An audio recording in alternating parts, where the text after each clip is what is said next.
What's up, everybody? Sorry for the late start. Thank you, Saronche, for posting that. Our opponent is not here yet. I actually thought I had started streaming 2 minutes ago. I was like talking to myself for 2 minutes. I thought I clicked the button. And since my brain is like demented, it took me 2 minutes to realize that I wasn't streaming yet. So for the second time, everybody, welcome. Thanks to Saronche. He should be a moderator. It looks like we've got a no-show for our first game. Yes! But that's alright. That's alright. We can leave this game open. You're playing during the game. No shit. I see it right there. Acerbate. Okay, so Acerbate, Nettie, AP87, Musashi, the Warrior, Pirate, Shaki, King Kong, Schumacher, Pandaro, 2 Blue Star, who's new, and Ruin. Right. So Learning Chess versus me isn't going yet. Acerbate playing Shaki. What a battle that's going to be. Acerbate, are you okay? You've used like... Oh no, you guys can see this window. Alright, hey. Where's my games? I'm going to switch this around so you guys can actually see the game I'm looking at.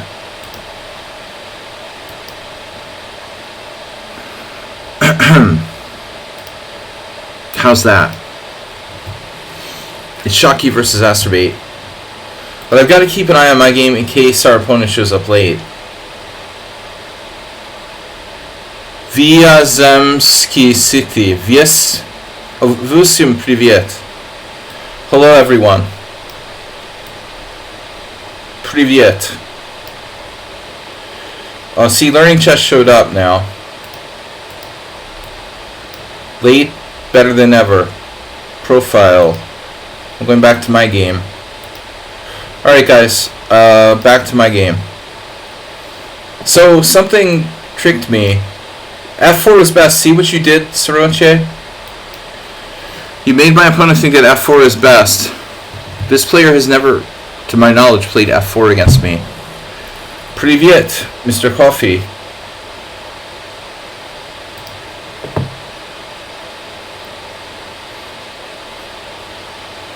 Can you read Cyrillic? I actually studied Russian language for like 4 semesters in college. Alright, knight f3. Boom. Transposing to the Kraken. Kraken this, bro.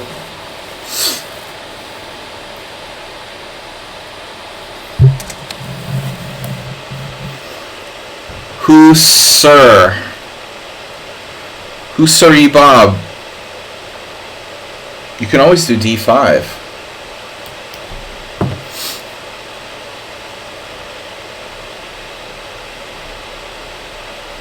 A little safer to play e6 perhaps. My computer, why is it like revving so much? I swear I don't have Stockfish on. But the engine is revving it up here, big time. It's weird. I don't know why. I only have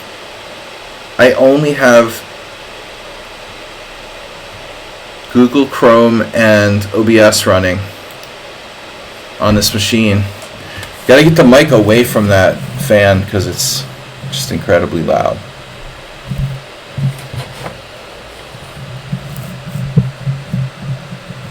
Sir. It's calming down now a little. Yes, and other things.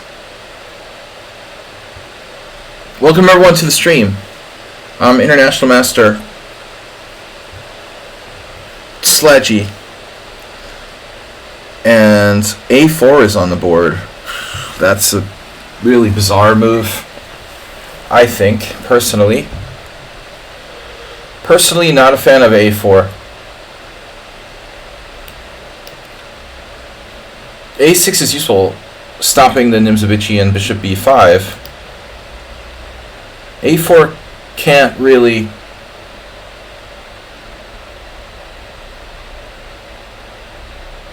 be justified.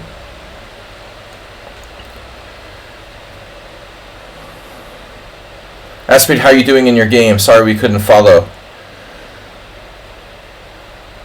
I had a lesson right up to the stream,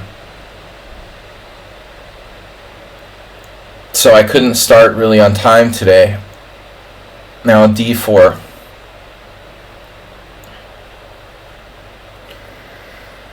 Pretty random stuff here.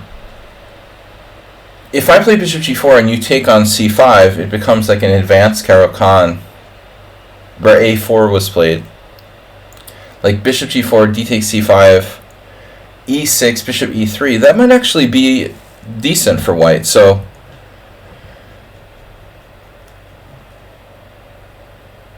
I think it's not obvious what I should do. Knight h6. Pawn takes pawn. a6. Knight h6. Pawn takes pawn. Bishop g4. Or just not. Let's just not and say we did. Let's just take. Hey, that was a nice pawn center you had there. No, it's a Sicilian now. Why play the French when you can play the Sicilian? That's what I always say. That's my motto. Why play the Caro-Kann when you can play the Sicilian? Schumacher is my black beast. I don't know if in English it's told like this, but in Italian it means unbeatable to me. Black beast.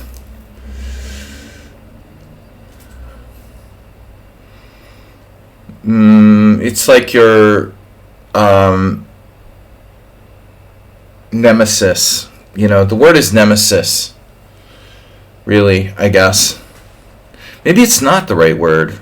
Nemesis is more like eternal, like enemy. Nemesis is not really right, actually. There's another word for that, though. There's another word for that. Kryptonite. Superman. Kryptonite. Let's go with Marvel Comics or whatever. Soroche has subscribed to Tier 1. 19 months. I think not. Currently on a 4-month streak. I'm sure the Soroche has subscribed for more than 19 months. In the end, that count seems a little off. But I do appreciate it, Soroche. I think you've been a very tremendous supporter of the stream. Over all these years I've been streaming. 7 years or something like that. What could possibly go wrong here? G6, E6, Knight takes D4. What do we play? Queen B6. Normally I try to stay away from Queen B6, but it looks like in this position it might have some level of validity. How about if I take on D4 and simply play, I like saying simply today, simply the best. Knight on C takes D4 followed by Queen B6. And that way I win a pawn. Or not. White has Knight C3. My E6 pawn needs defense. I defend it. And then next question. I think this is okay. Looks good to me. Learning chess. There was a game in my Kraken. Fred McCracken, the crime dog. Moriarty was not in the Ulysses. Jesus. Ulysses S. Grant. I don't know if acerbate is well read in, like, you know, ancient Greek tragedies. He's probably more familiar with Sherlock Holmes than Moriarty. Acerbate's more into modern literature, not so much Greek tragedies. Oh, James Joyce. The original Ulysses was James Joyce. But Ulysses, the name comes from the Greek, right?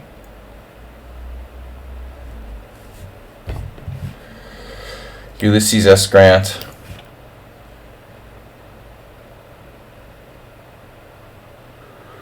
He was the enemy. I never read James Joyce, but that was definitely an option in high school English class. I never read James Joyce at all, like, sadly. You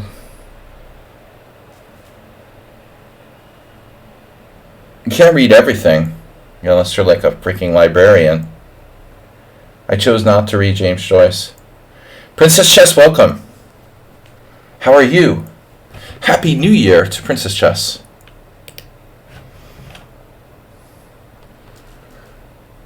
Odysseus, that's what I'm thinking. Odysseus.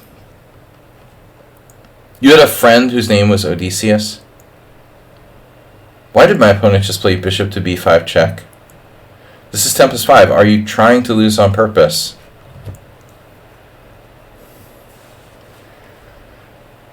It looks like an acerbate thing to do. It's basically, by all appearances, white is trying to lose on purpose after bishop e5 check. Very well then. I will accommodate you if possible. We'll attempt to accommodate anyone who wants to lose on purpose. Hi, you're live. Very good. Redeemed. Highlight my message. I was wondering, what do we do with those channel points? We need Kraken merch. I know about sacking the queen. You said something that's not true. Princess Chess, how are you? Good to see you. Moriarty was another character. Not from Ulysses. Well, are you talking about, like, Sherlock Holmes? I only know, like, Professor Moriarty. That's the extent of my familiarization. Actually, there was a guy in my college fraternity who I really disliked, named Moriarty.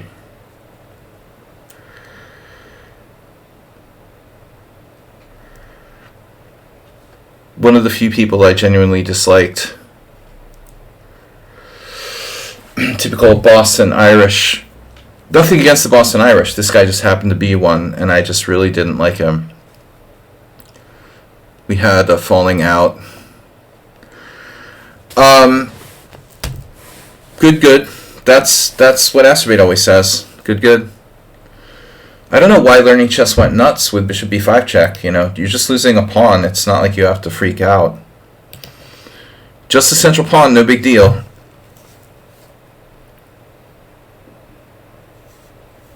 Absolutely no reason to freak out here.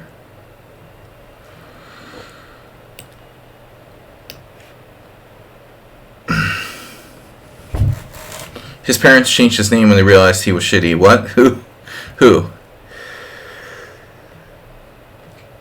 You know, it was funny. The news had the story about. I don't want to go into, like, politics, but it's relevant because the news had a story today about Nikki Haley's husband changed his name from Bill to Michael at some point because she suggested it. You know. Like, Bill isn't cool enough. And that's why, you know, why I prefer Will. It's cooler than Bill. But, you know, I don't really have a cool middle name. My middle name is Mark. not Michael. Mark. I've never really liked Mark. I can't change it to. I don't want to change from William to Mark. All right, G4. But that guy, I bring it up because the guy who was watching the stream the other day kept calling me Bill. That's like a very personal kind of thing, what people call you. Do you guys find it annoying when people refer to you on a first name basis when you don't really know them? That's like kind of obnoxious, right? I mean, it's not just my imagination. All I'm trying to say. This is what I'm getting at. Don't call me sir, and don't talk to me on a first name basis unless we know each other. Like, no, I mean seriously, Shocky, you don't go on calling me on my first name basis. Like, who does that? You get unbanned and then talk to me on a first name basis. It seems obnoxious. I don't know.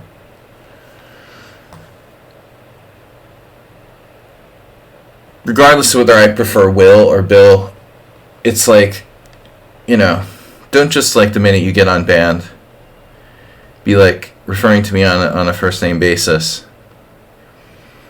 First name basis is a very personal thing. G4.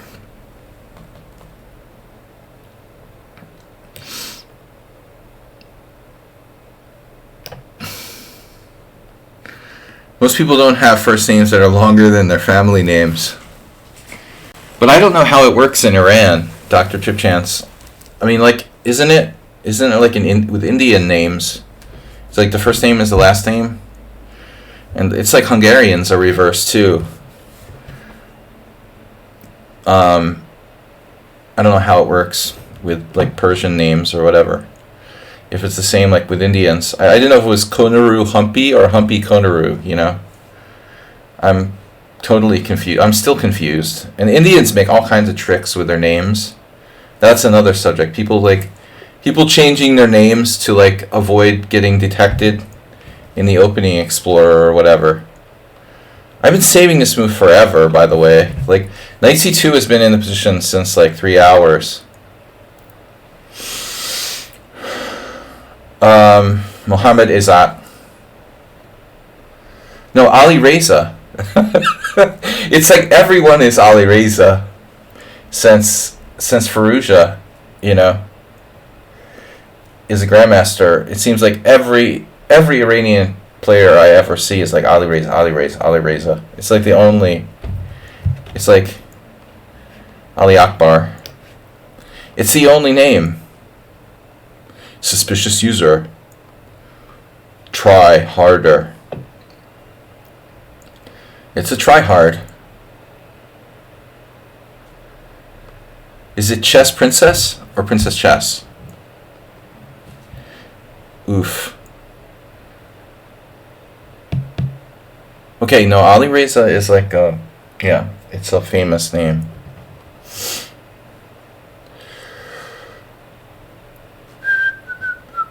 Alright, so what are we going to do here? Try not to take the comments in the comment section out of context. Schumacher is my black beast.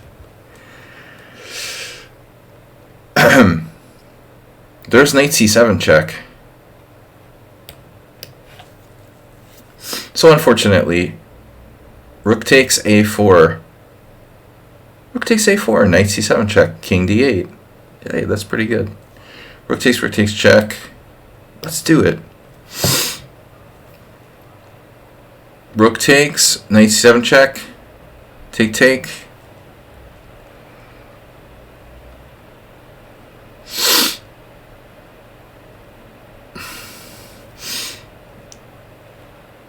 Alright, this was a pretty long game. I mean, 10 plus 5 is meant to be longer, so the tournament is 6 rounds rather than 7. But ultimately, 10 plus 5 shouldn't be that much different from 7 plus 5. It's 3 more minutes. We have an extra minute for in between rounds, 3 rather than 2. But either way, my rook is protected. And your knight is attacked. Did I mention that your knight is trapped?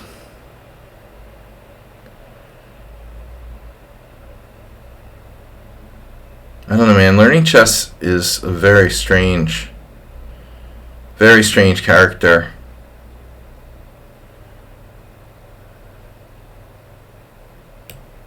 How is your knight not trapped?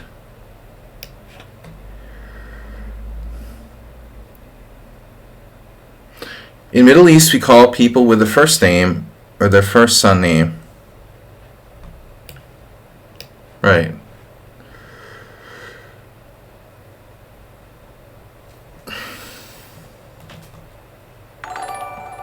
Alright, let's go. That was really a weird game by Learning Chess. Next customer. So we still got games going? No. No, of course not. Did anybody stand us up? Shockey wins. King Kong wins. Schumacher wins. Pandora wins. Anyone get a forfeit win? Yes. Oh no, the blue star didn't show. Oh no, warrior didn't show up. Of course. Jeroen got an actual win. Pandaro got an actual win. Schumacher got an actual win. But just the warrior didn't show up. Dr. Chance is late. Shakmat is late. Vina India is late. There were no actual buys, right? Apollon is, you know, it's Greek, but it's Hungarian. Alright. Learning Chess is playing a side game. Side bets? Anyone? See, the great thing about three minutes between rounds is that we have time to play like 1 minute bullet. Even in Sri Lanka, the surname is the name of the father, so on. Okay. Yeah, I mean, even, I'm sure, you know, parts of India. Konaru Humpy.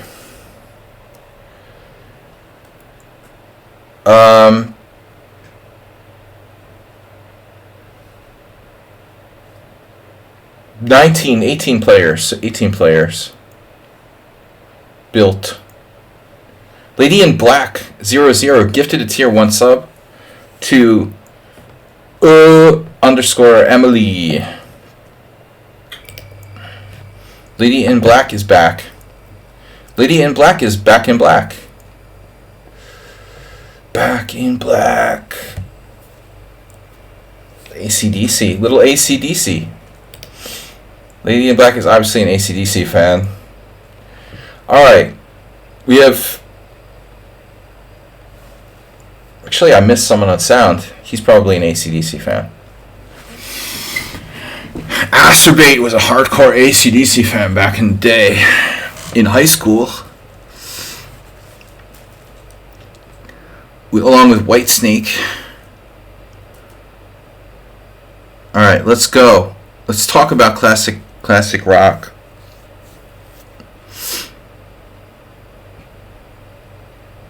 Yep.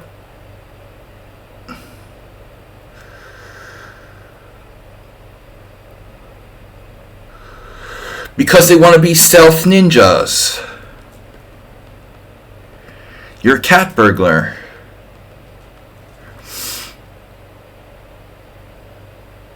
Alright, let's go. Next round.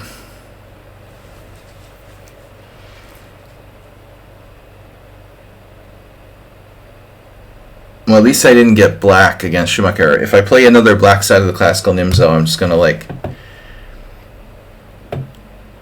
quit chess. It's so driving me nuts.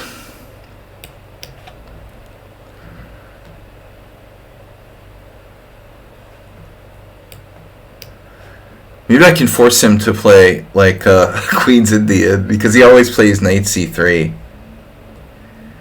Or look less overweight. Yeah, that's why Gingy always used to wear black clothes because he was chunky, and I thought Roman Gingiashvili, we thought he always wear black. It's slimming, you know. Black is slimming.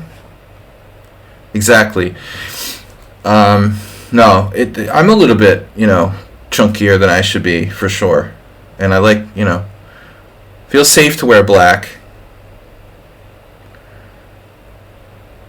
when I'm not going to a funeral. And if I happen to go to a funeral, then, I'm covered. Helps me to look slimmer at funerals. B6. How can you possibly take advantage of the move B6, right?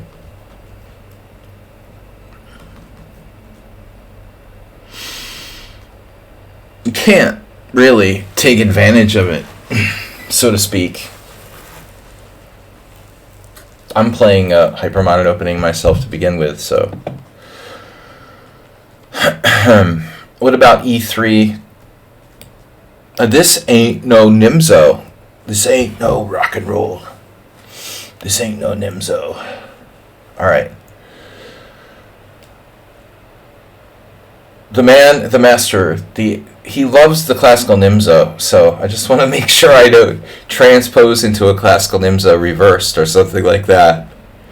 Yeah, of course.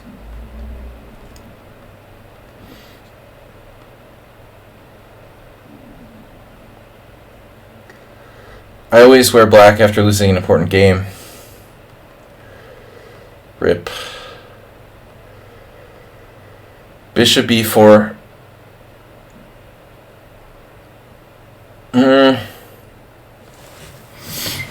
Yeah. We're going to end up with a boring position if we're not careful here. Never too late to play g3. Or is it?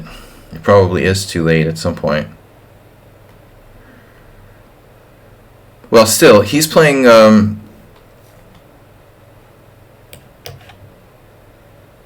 what is he playing ultimately? Like some kind of Queen's Gambit declined. Okay.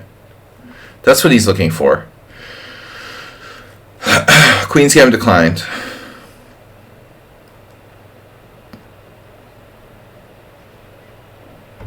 Yeah, I don't want a boring game that's like overly symmetrical.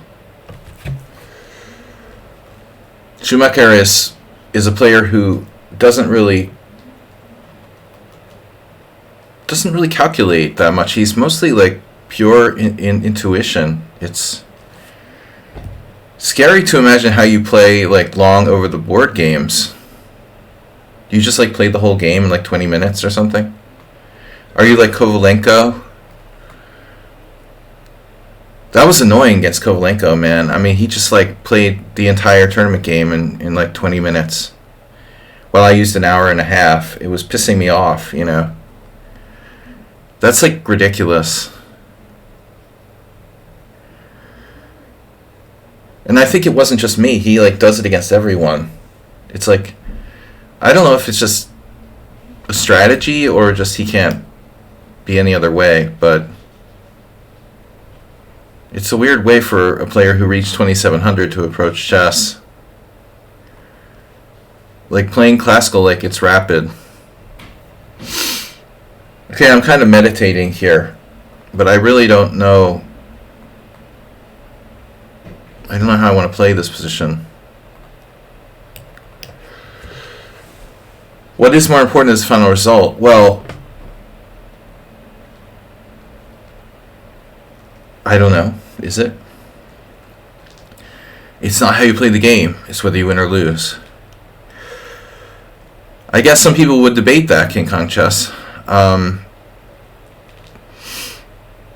But ultimately, it depends on what your goal is and what you want out of chess. I want to get better. That's important. I want to play well. But it's important to be in a like kind of rhythm, I guess. I would think that Schumacher would be like way stronger in rapid than classical because of his pace of play.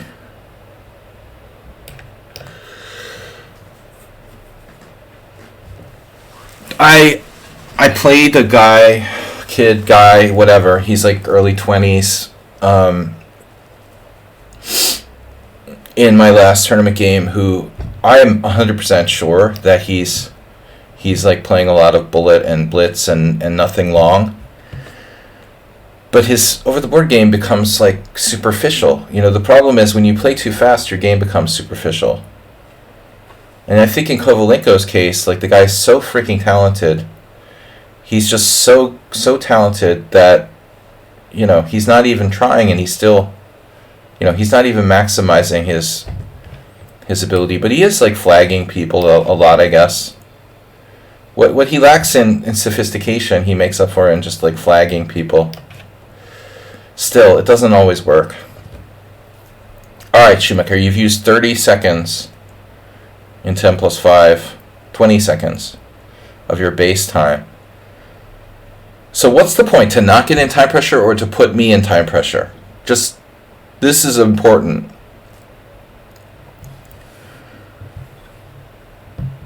Is your reason for playing so fast A, to not get in time pressure, or B, to put me in time pressure? I think that's a very key difference. I feel like we had a game like this once.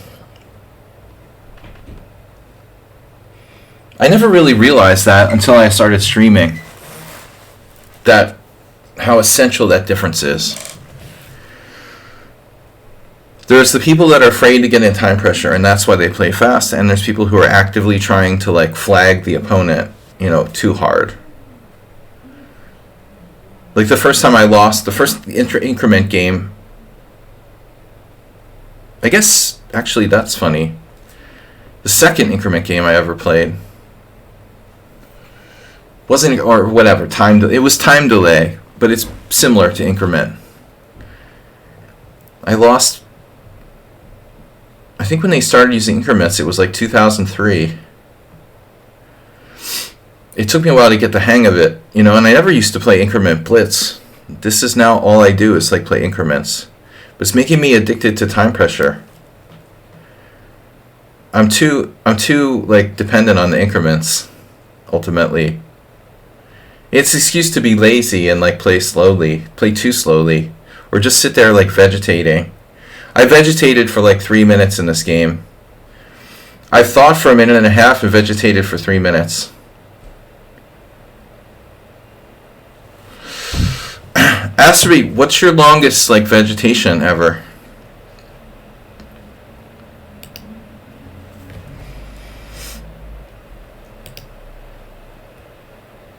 Do you guys believe you can think, maybe, like, subconsciously, while essentially vegetating?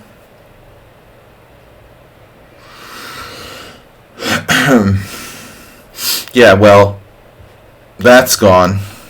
I mean, there were some interesting tactics when they take G7.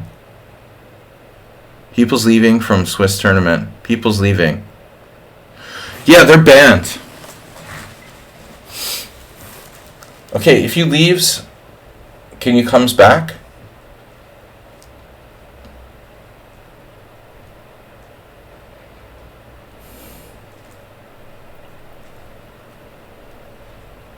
He pays your money and takes your choice. Pays is your money and you takes is your choice. Can you leaves is the tournament.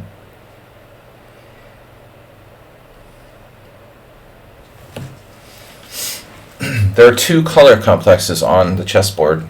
Just 2. Black, or in this case brown, and white. So it's not that complicated, you know. Chess isn't like, you know, rainbow board. A Dorian rip. Never got my rainbow chess set, thanks, Andrash.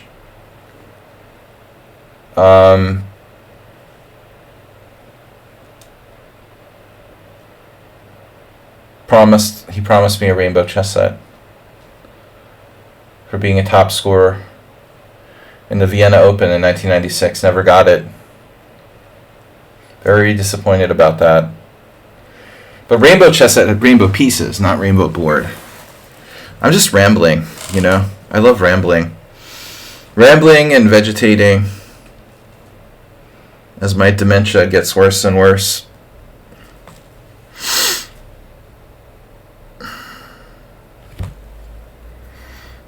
I don't want your stinking pawn, alright?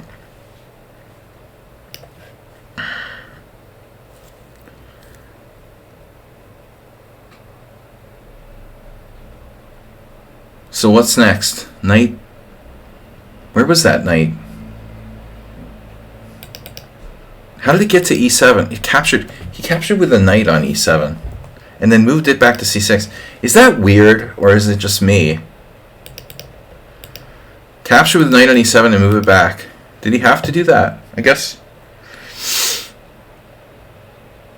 Seems like a weird continuation.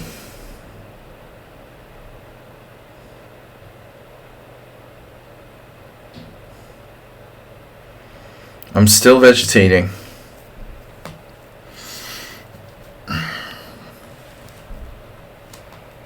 What if I take? It's freaking materialistic is what it is. It's disgusting. I hate materialism. Don't you guys hate materialism? Now I'm practically choosing a move at random. Hey, let's just play a random move.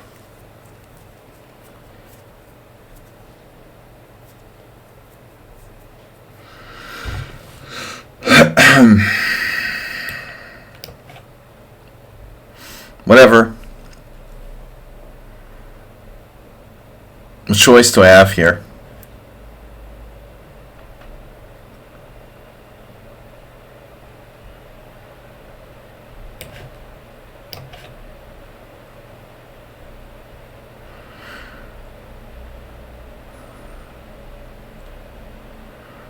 He has 7 minutes into my 2.43. It's a good thing I didn't berserk this game. Oh, we have a request to join the team. Thank you for joining our team. Let's see. Try to get to the point. Oh, no. Yeah, I have a bad feeling about that. I don't think so.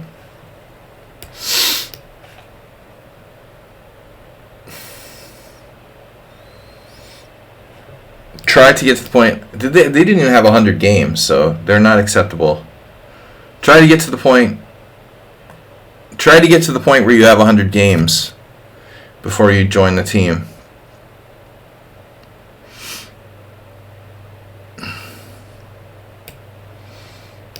I'm trying to get to the point where people aren't freaking cheating against me. Oh no. Trying to get to the point where you don't hang your b6 pawn with knight e6. I'm going to put some black magic on him. You want to play knight e6.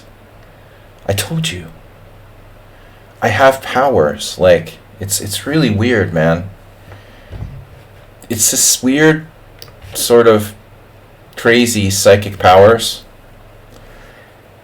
I can actually predict when people are gonna. I can actively predict when people are gonna blood their. Just put a hex on them. But it only happens once in a while. Like, my psychic powers only kick in once every like 3 weeks, if it's a Tuesday. I have made some weird move predictions that came true. That was another one. Like, how did I know he was going to hang his pawn on b6 there? There's lots of moves for black in that position. I'm not actually threatening anything.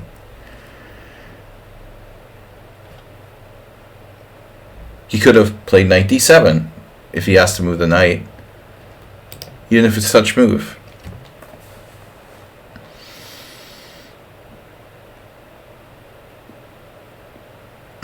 Your friend has a brain tumor. He moved his pawn to b9. Oh. I had a friend who recently died from brain tumor, sadly. It was like something really fast and inoperable. Total tragedy.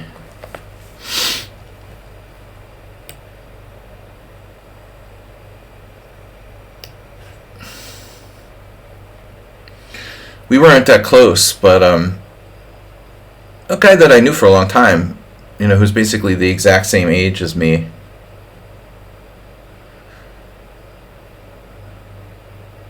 Ironically, he was a surgeon. And you know how they knew that he had a brain tumor? He was like operating, and he was a pediatric surgeon. He was operating on a patient, and his colleagues noticed that his hands were shaking, and he had never had this kind of issue. So he went to the neurologist, and boom. Really tragic.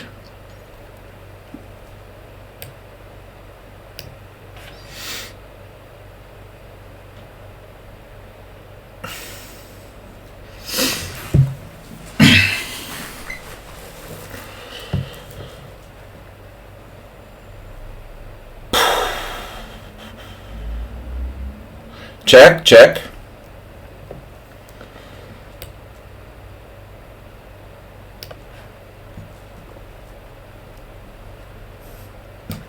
Not scary at all for black.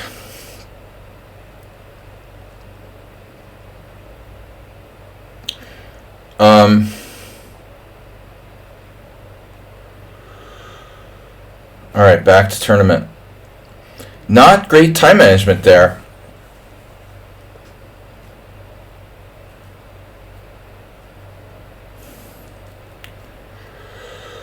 He was actually quite wealthy, and he could have like gone anywhere for treatment. Is a really insane thing, If it had been like remotely operable, but it was like deep in his brain or something. They just couldn't do anything. It's really sad. But anyway, it's wonderful, positive feel to the discussion here today. Nice to see you too, Dr. Tripchance. Alright, let's see what else is going on. So this is the board 2 game. Board 2, true blue star, versus King Kong. Well, that's not very interesting.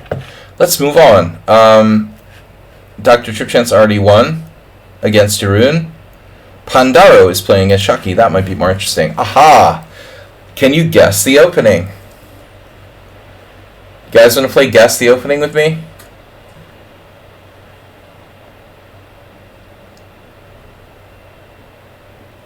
I guess Petrov defense. What is that? The Damiano Gambit or whatever? Same opening as always. Is this a Damiano Gambit thing? No. No. Oh no. Pandaro's playing the Ponziani, I forgot.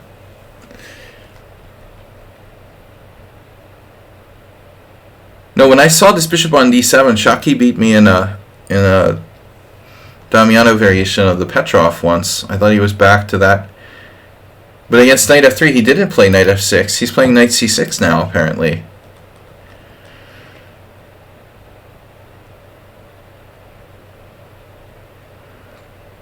Yeah, so, okay. Ponziani is playable. It's not great. I remember 20 years ago, this guy, Tom Chani, a Hungarian FIDE master, wrote like the only book ever on the Ponziani, but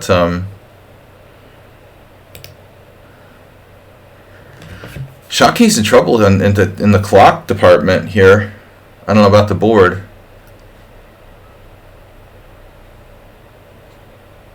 Where did his time go? Talk about vegetating. Astrid, did you get a win? Wonder what White's thinking about here. Like e6 or something? You've got knight takes f7.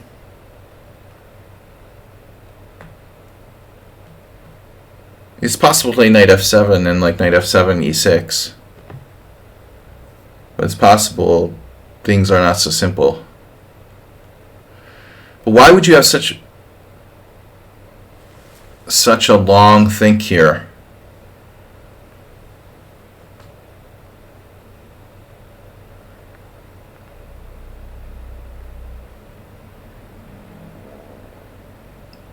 That could be a move.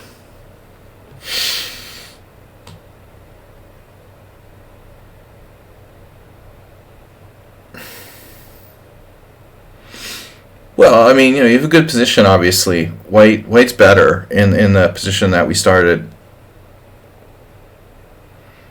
You also had a serious time edge, but you can't play absolutely for the clock. That's why I hate bullet chess and fast blitz. My only argument is if the game starts to become where the clock is more important than the moves you're making, then it ceases to be chess, basically. If the clock becomes more important than the moves. So that's why this time control is good. I mean, 5-second increment is plenty of time. So you can never absolutely play for time, which means the chess has to take precedence. And then we're good. We can't play trashy moves just to try to win on time.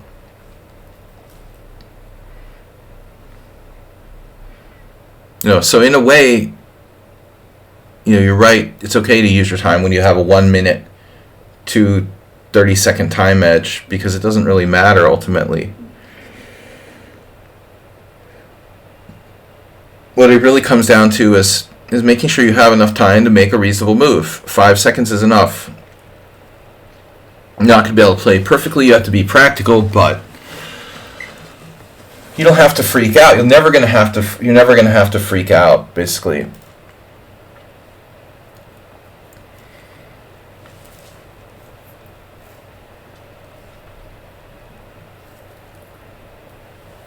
You're freaking out. You're freaking out. Not really.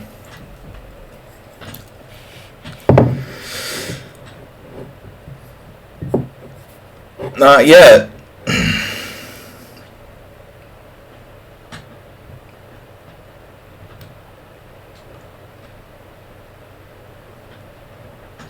You don't say. Rook d2. Now it's time to find a good move. Now it's time to freak out. This is where the blitz skills come in. This is where he's going to freak out. There was an interesting move there for white, and I think rook e1 was key. With rook e1, you attack the knight, and so if he takes on g2 check, when you play king h1 now, both his pieces are hanging, essentially. I think it was a better way to play, but it looks like you still got it under control. 3 pawns against 2, I would say Shaki has pretty good chances to survive still. White has yet to completely freak out.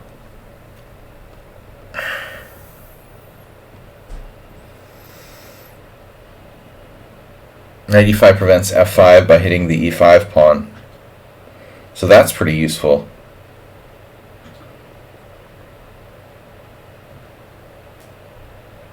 I'm playing for a win here with white. You have 2 connected passed pawns. But I think now the black king is going.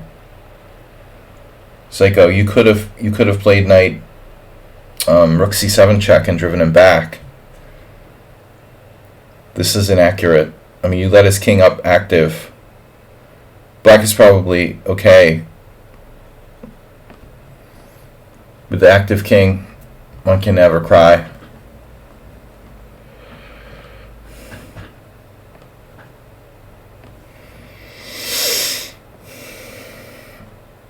Who expected knight g4 there?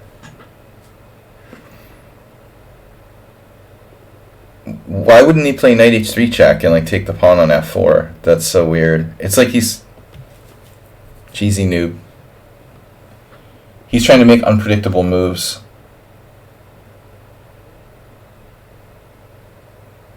There's no way people should be losing on time unless they have a lost position. Or there's some really critical moment where you have to find a perfect move.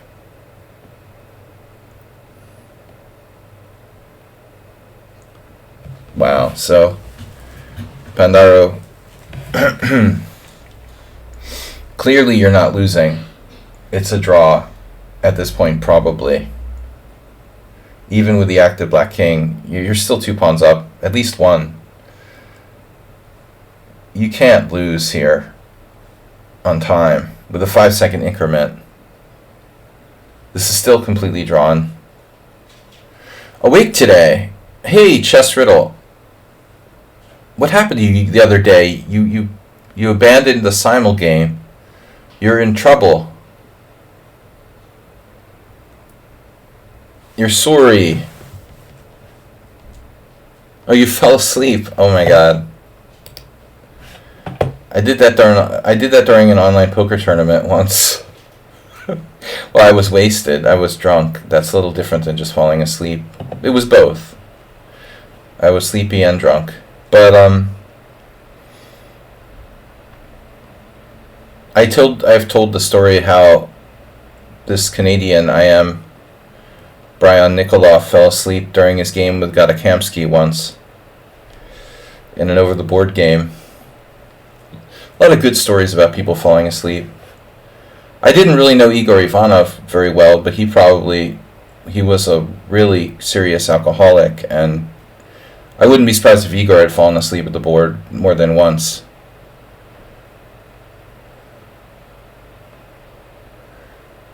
Well, I'm not mad as long as you have a good excuse, like you fell asleep. Next round in 1 minute. King Kong, Sparkle Horse, and Chucky have 3 points. Sorry, 2 points. Trip Chance, Vina India with 1.5. We've got 4 more rounds to go. Formerly known as an excuse from your doctor. Asterbate sent me an excuse from his doctor about his doctor contacted me. It was very weird. I had this email from Asterbate's doctor the other day. His psychologist.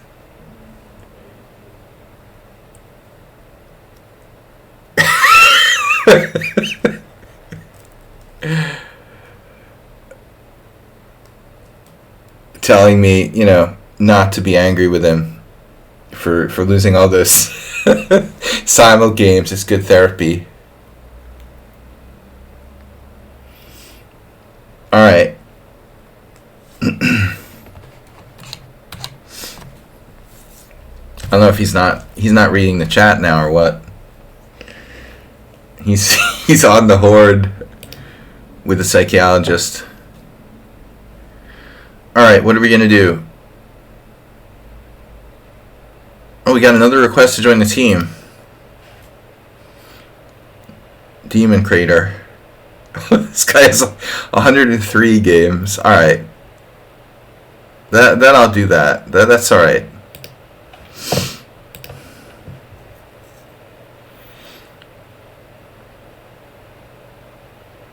I want me to not be joking too. I want an email from Masturbate's doctor. I want to get emails from people's doctors.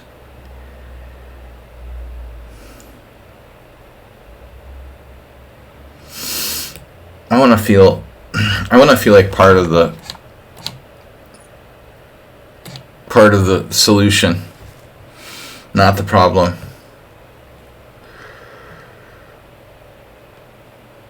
Okay. I mean, Shaki is traditionally an e4 player.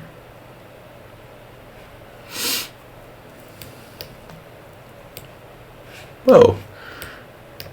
Speaking of the transvestite,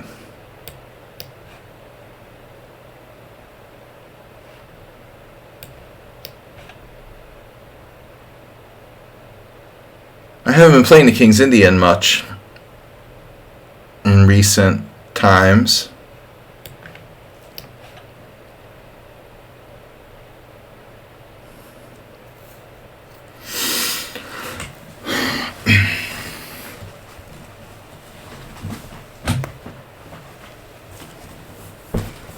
This variation maybe not that reliable for black.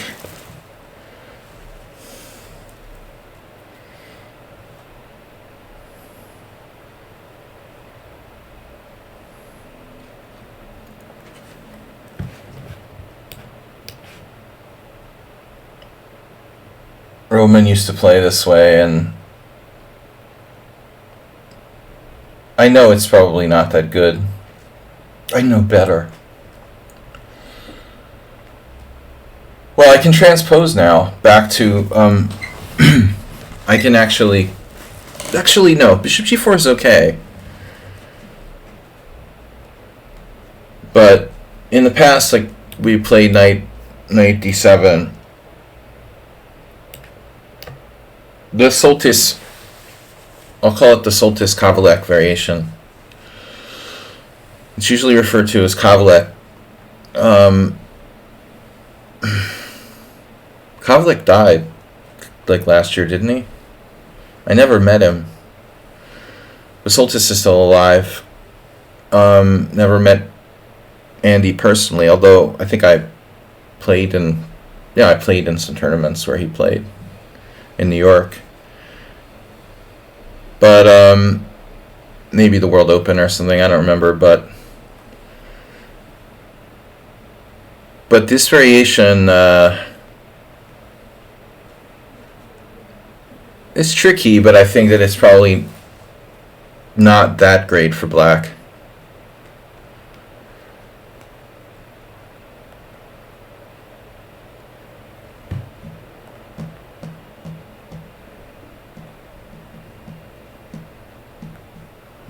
I think I had this position with black in a game in 1997 that I lost.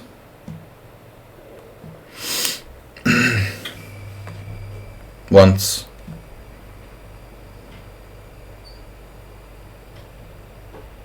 It's not clear, like, what white's best move is. You know, bishop e3, d5. Which of those moves is better? Keep the tension or close the center? It should go without saying that pawn takes pawn is not really a great move for white. Although maybe it's not that bad.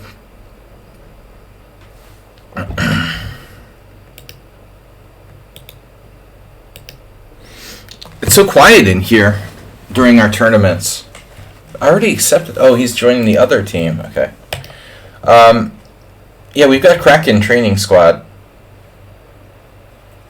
But I'm only using that team for, like, training matches, scrimmage matches between the teams on the odd Saturday. So I like this time control. It gives me more time to meditate during the game. I can't get timed out so bad. So now we have to go back to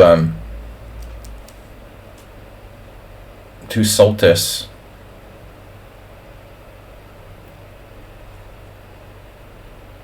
In his great book.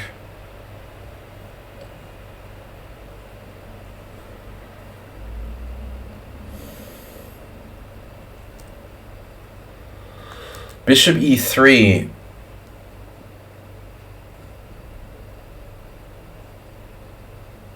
Pawn takes pawn. Doesn't feel right.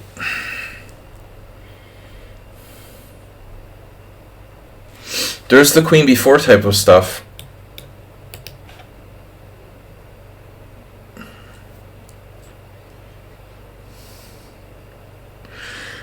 My game from 1997 was d5, and this was something analyzed by Andrew Martin, like going back way even before into the originally I started playing this because Andrew Martin recommending it in an old King's Indian book from like 1989 or something. But it was really Soltis and Kavalek who did all the development of this variation.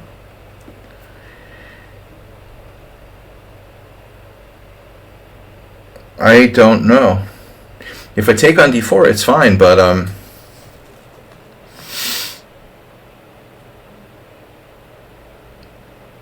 I'm conceding the center there. Well, anyway, I still think it's right. The entire strategy is to play on the dark squares and leave white square, the white square bishop kind of. Hopefully it's not such a good piece.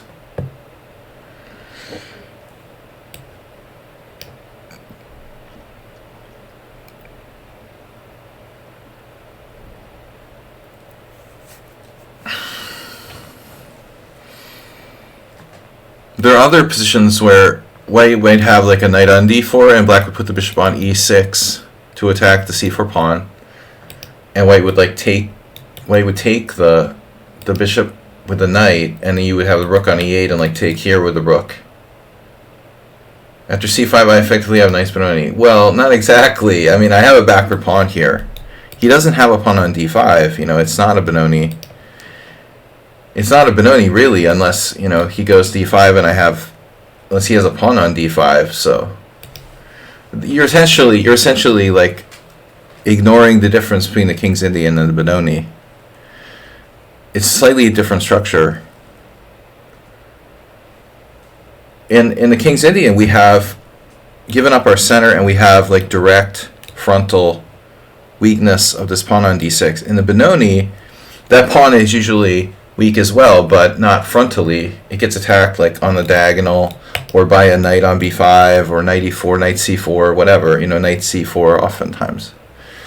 It's a different structure, but okay, they're related, man. I mean, the King's Indian and the Benoni are pretty much like the King's Indian, Benoni, and Grunfeld. I mean, are basically the same opening. It's like the opening, the middle game, and the end game. They're just made up concepts. It's all one game. It's the same thing. Like the King's Indian and Benoni are essentially the same opening. You can call it what you want to call it, but it's still all the same family. It's just that you're playing c5 usually rather than e5. And the Grunfeld is d5. In the old days, the Yugoslav grandmasters considered the Benoni to be like a King's Indian, basically. I have this old book by Batanovich or someone, I had this old King's Indian book from the 70s.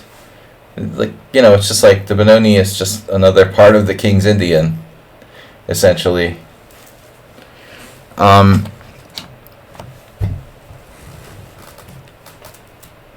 If you check, it's just labeling. People like to label things, King's Indian is the Benoni. Let's get philosophical. People are obsessed with labeling stuff, middle game. What is the middle game, opening, end game? It's all just it's made up concepts to make it easier for us to kind of conceptualize stuff. It's just a chess game, A3 looks, this is a very important square in the Fianchetto King's Indian because that pawn is always weak because the bishop is on g2 instead of f1 or e2.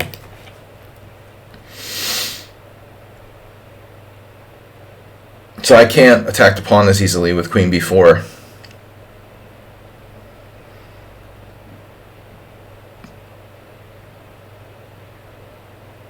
Obviously b4. Did I tell you guys never to put your queen on a5? I'm definitely feeling that here.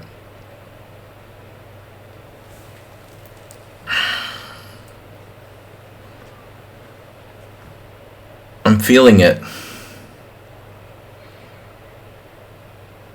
Actually, the c5 concept, it's not like it never happens.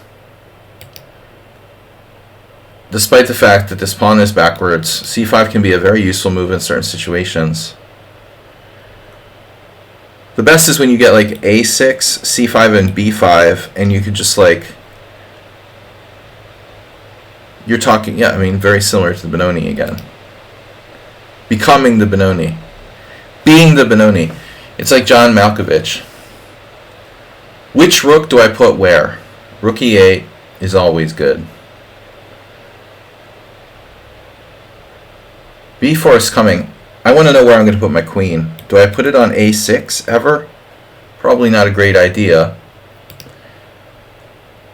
But it's a thing, you know. If he were to play b4 and I played queen a6, he can play b5. I'll go back. I can always go back. But the safer thing to do is to pull the queen back on this diagonal.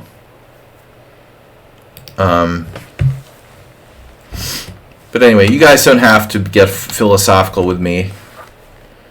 You're happy square in the Grunfeld. There was a game I just analyzed the other day by, Geller in the Sicilian where he was white, and Taimanov put his queen at a5, and the queen had the same thing. It had this like beautiful lateral mobility. Everything is great until somebody loses an eye or whatever. It was like c5 happened, and the queen lost all of its mobility. So Geller just played like double exclam c5 at one point where black couldn't take it, and suddenly the queen was just totally sidelined on a5. Ultimately, it looks good, but in most cases it's misplaced, and it's like literally on the side of the board. Queens are the piece that benefits the most. It's the piece that benefits the most from being centralized, which is obviously not easy to do in early, opening stage. All right, let's take a quick look at queen a6.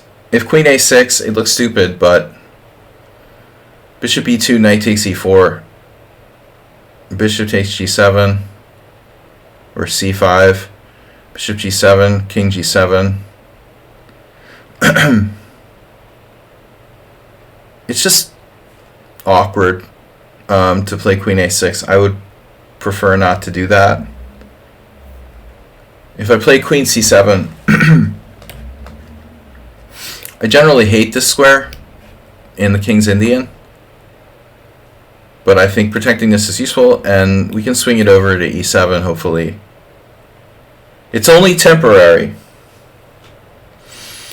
And I didn't really consider queen g5 because the queen is very poorly placed there. If queen g5, bishop e3, queen e5, bishop d4, and I would have actually queen g5, h4. Oops. Well, that's a good example. Queen g5, h4, queen h6, bishop e3, and you can resign. Chess is easy.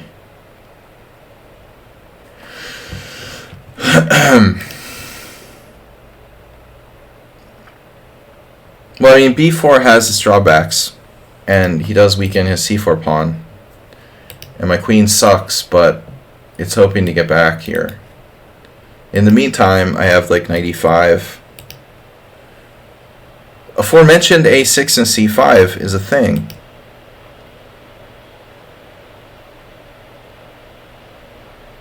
It's not too late that it could become a Benoni.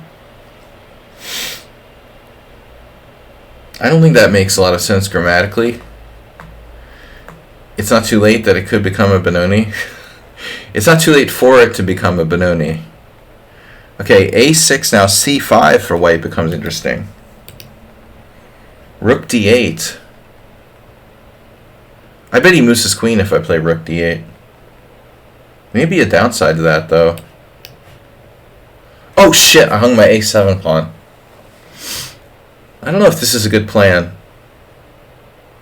Rook d8 is really pretty lame. I want to play like a6 and c5, but why? With the rook on c1? I should probably just have played like knight e5 and transferred my queen.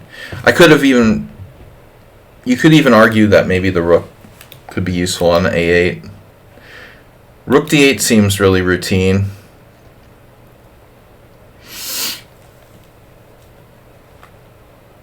I mean, he's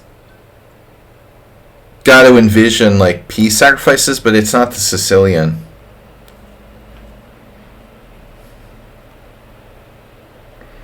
I'm just kidding around. I would do better acting if I thought there was a real chance he would take the pawn on a7.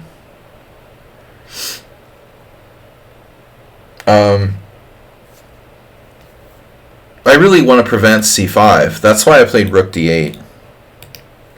Just stopping c5.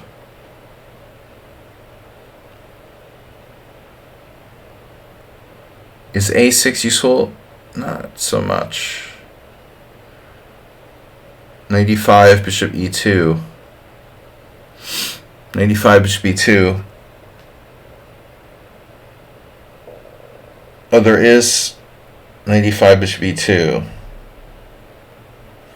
But where's my knight going? Knight e5, bishop e2.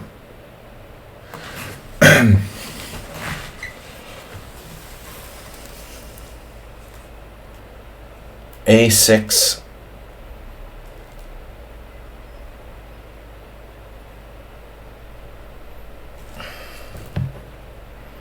Really want to weaken the b6 square.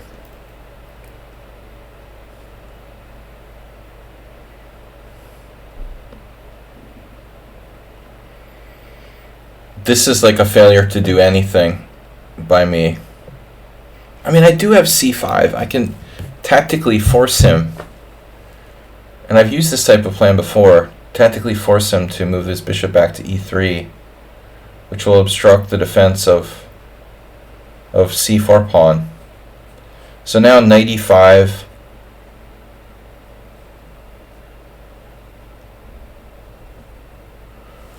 Yeah, I mean, maybe this is the kind of position where you want to put pressure on e4.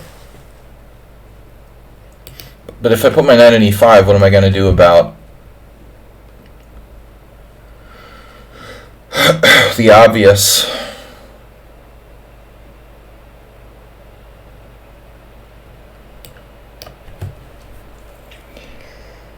Worry about that when it happens.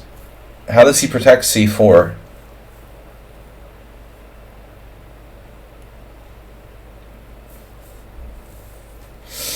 Bishop f1. No, then he might as well have played bishop e2 instead of bishop g2.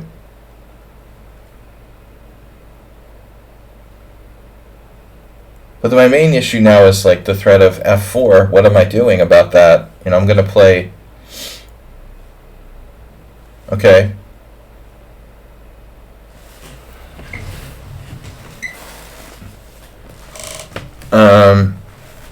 F3 is a little weak.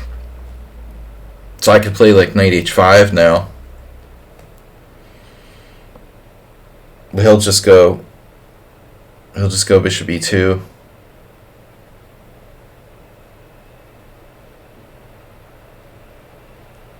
So I need to play what? c5, bishop e3. I'm starting to get concerned. There's the knight c6 plan. Then, you know, then we get problems. c5, bishop e3.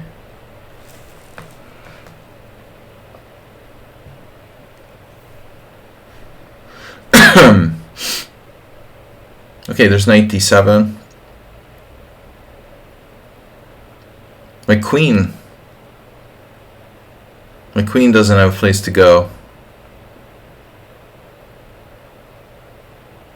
In the Benoni, you do like g5 in situations where f4 is threatened, right? Talk about a radical idea here, g5.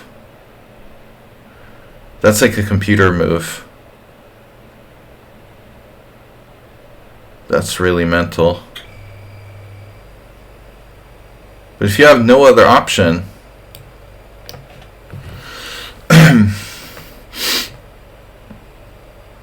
I'm embracing like things that I feel that make me uncomfortable.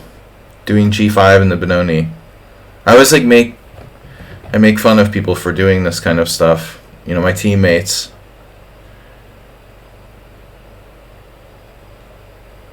Yeah, I get that.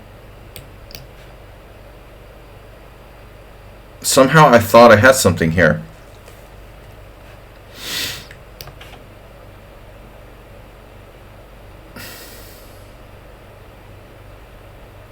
Maybe I don't.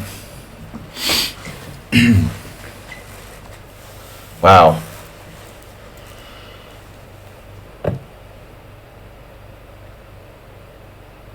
Knight h5.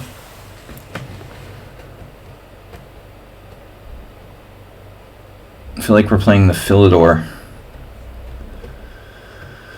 c5.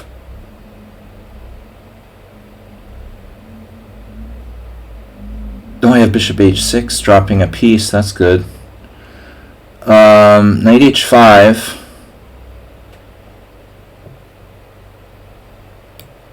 What does that do? What does that do? Nothing. It's stupid. Don't play it. That's what it does. He's got all of his stuff protected here. Oh my god. Oh, knight h4. What does knight h4 do?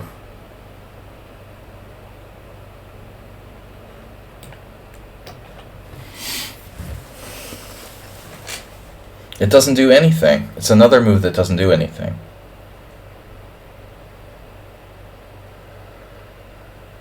I get mated.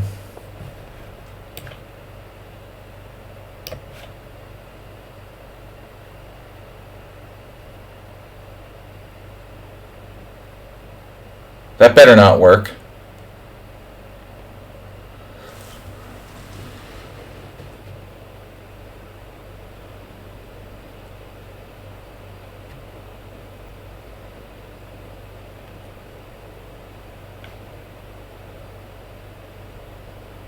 Knight g6.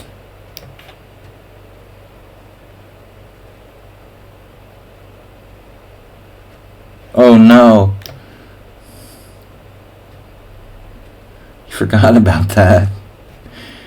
Is that important?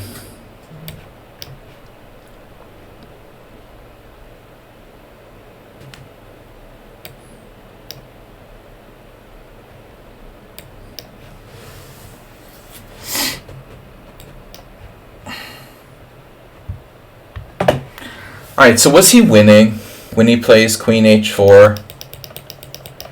Was he winning on queen h4, queen g4? Knight h4, queen g4? No. Wow. I was like convinced like I was losing a piece or something. This is a weird position. I convinced myself I was somehow losing after queen g4. Like, queen g4, knight g6. Well, this was the game. Yeah. Queen g4, knight g6. I thought he had, like, takes and f5, f6.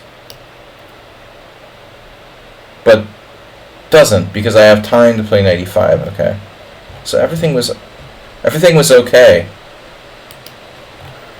It was a little bit hit and miss there, man. I mean, I was definitely, like, playing very provocatively here. How about g5? Jesus Christ. It was like a top move for black. Oh my god. Wow.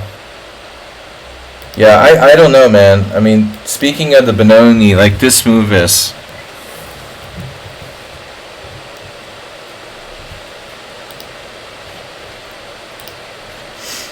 Next round at 1.33.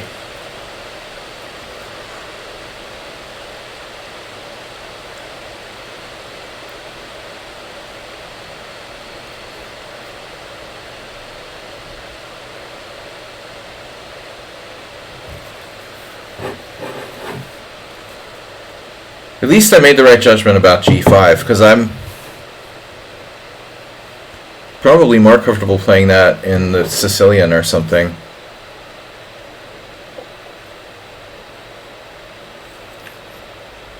I don't know the Benoni, the real, like, modern Benoni theory super deeply, but I have these teammates who take it too far. They're like playing g5 in every position. I'm like, dude, you gotta be very selective about when it's okay to play g5, especially when the opponent has has a white square bishop and you don't. You know, the f5 square goes, or a knight gets into f5 or something, you can forget about it, bro. Chess Riddle says, I'm sure I played h5 and you've analyzed it. So h5, I didn't understand that was okay there. What's the idea? I mean, I just simply go back. What do I do with my knight is my question. I have a knight sack or something? What am I doing?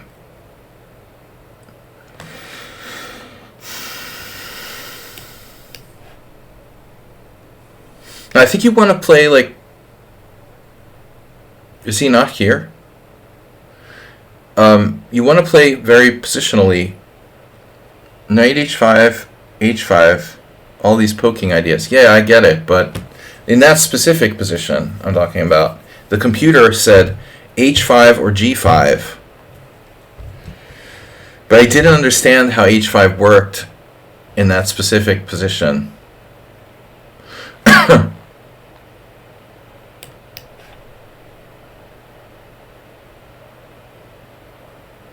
No, my problem is h5, f4. What do I do after h5, f4?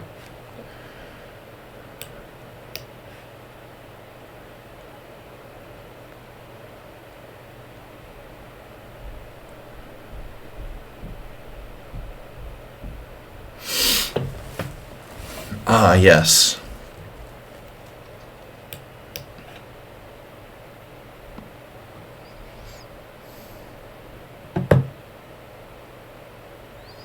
Yeah, my knight was on e5. Of course. Nothing major. Yeah, no, my knight is on e5. You know, if I don't play g5, if I do the other move, h5, I didn't know what the computer's idea was, you know, to bring the knight back to like d7, or there's some kind of like tricky tactic I can do. But you know what? His queen wasn't on f3 yet.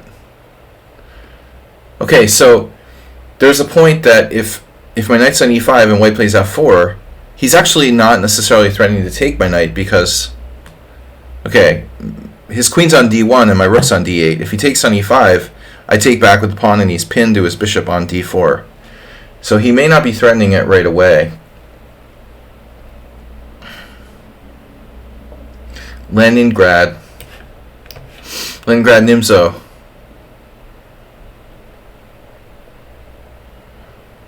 Well, right. Wait, with knight h5, we have two knights on g4.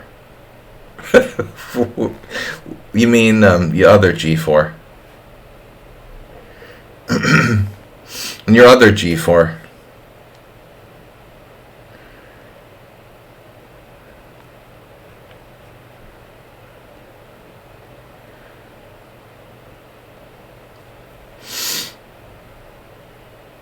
What's this? It's an IMSO.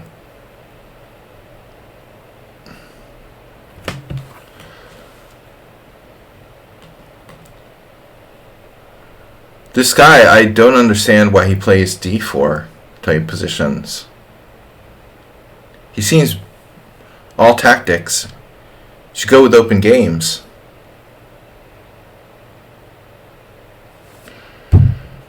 It's... Who did this against me the other day? Arsenal fan? It's Arsenal fan. The Arsenal fan theme.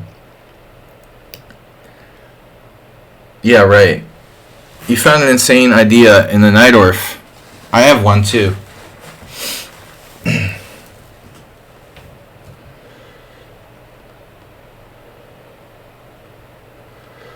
Bishop h5. In the Najdorf, for the Najdorf, or oh, as white? Oh, in the Najdorf as white. I don't really play the Najdorf. I experimented with it. I started experimenting with it a little bit. I played the Skaveningen for years and years, so there were some transpositions. Like I can play the English attack. I can play against the English attack. I can play certain variations of the Najdorf with black, but I don't know like the main line of bishop g5. I never, I can play Sozin, I can play Bishop E3, I can play classical sort of lines, but I never had to study or learn the Bishop G5 Najdorf. So I had a book on the poison pawn variation that I sold to a friend of mine because I was like, all right, dude, this is not happening. Reversed. Reversed. The reversed verse.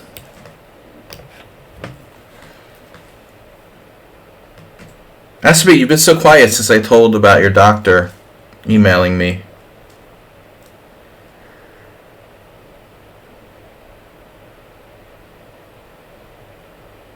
Oh, okay. I was just gonna suggest playing the gambit G4 on move 6 against the Najdorf. Very effective up until a certain level. Just sacrifice the pawn with G4 on move 6. I think this will work, this will work up until 2300.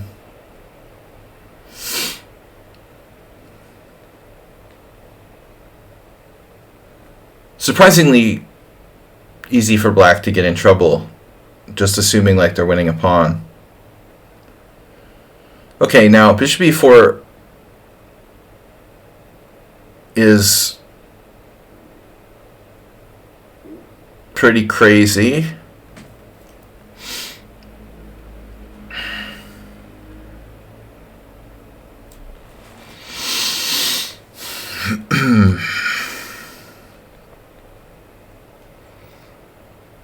What's the point? You can play F6 or something? Wow.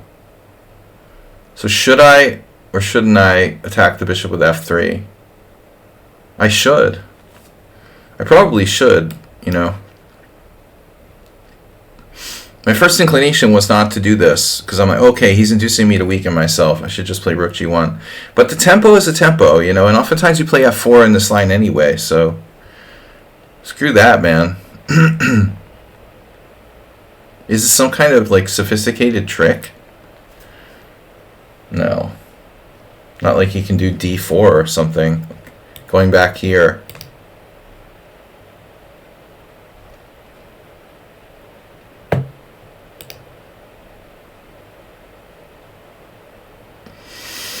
Hey, Batman.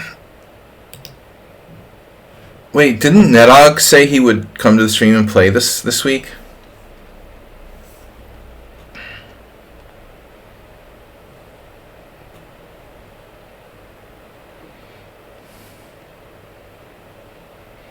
Don't believe the hype. If D3,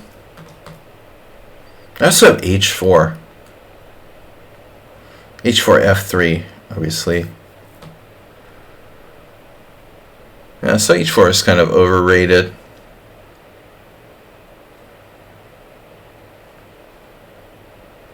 D3, Queen A5 check. Knight C3. And now D4.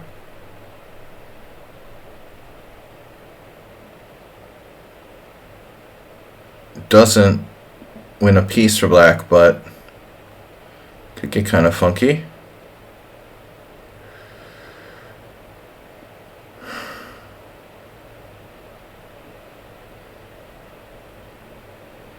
So should I just take on C6 and develop like it's a normal position?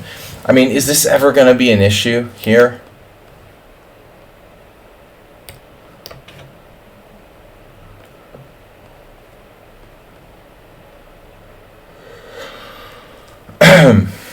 D3.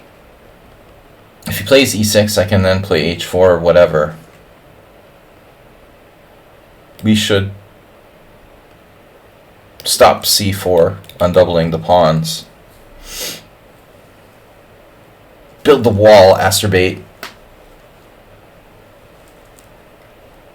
What does my position look like? It's a steam engine. Let's do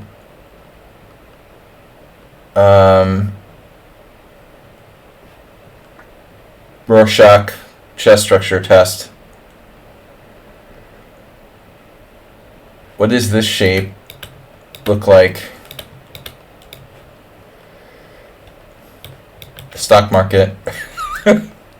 It's a stock market graph. Alright.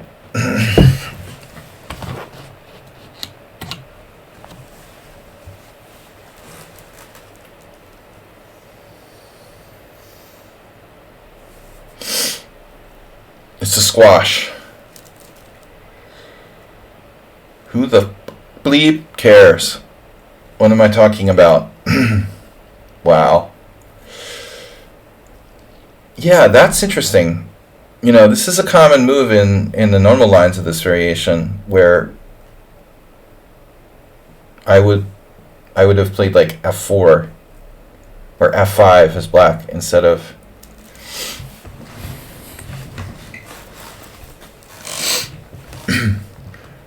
I think I have a good position, but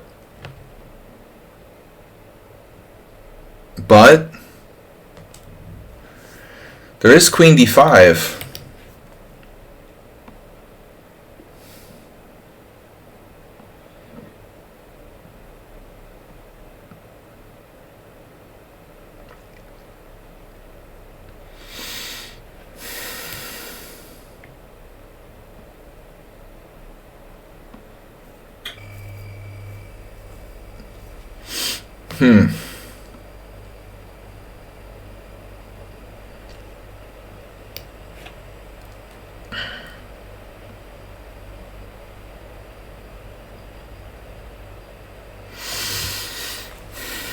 Astrobeat, you've got to learn how to play positions like this in the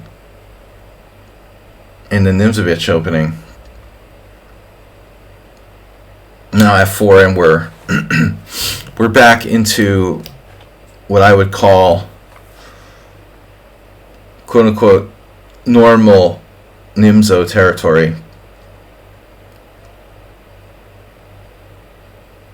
Possible I could have taken the pawn there. Nah, this is always going to be a problem, like f6 and this queen coming in here. f4d takes e3.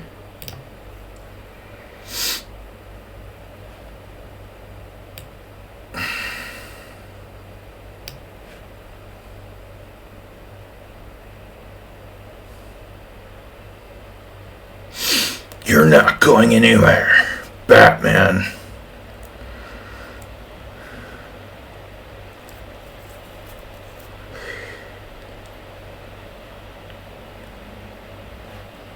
Queen g3 check, queen f2 mate.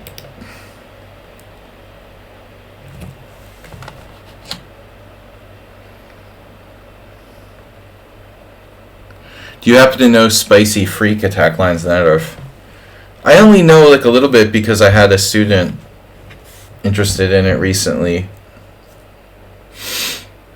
I didn't even know it was called the freak attack. I remember it first being played in like 1993. Josh Whiteskin was playing it. I remember Josh playing it in a game like the New York Open. It was 1993. The first time I'd seen g4 against the Najdorf, I believe. Not g4, I mean, you know, or g1. Same idea. Basically.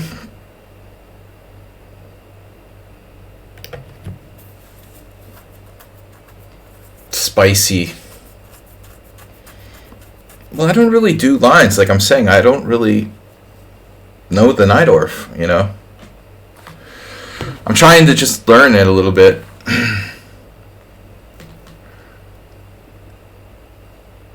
No, I mean, I think Pandaru, it's more sophisticated than going unga bunga. It's not like a Berlusconi sex party or something.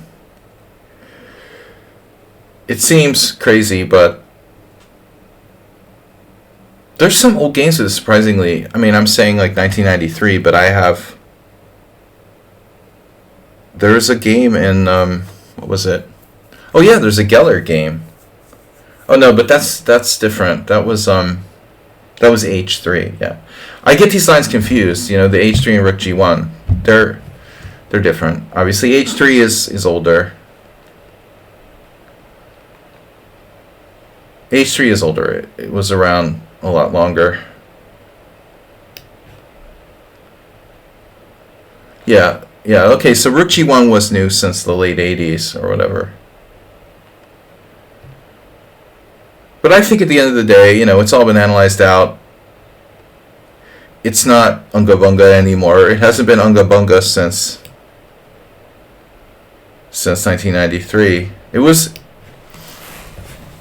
it's all been analyzed in very deep. Wow, that's a nice square you've got there. It's a very nice square you've got there at d5, sir.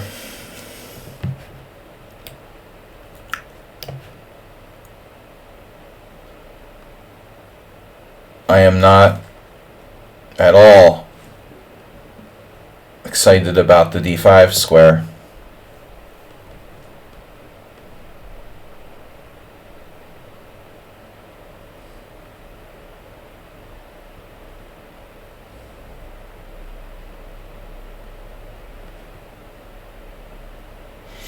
So what's my point here?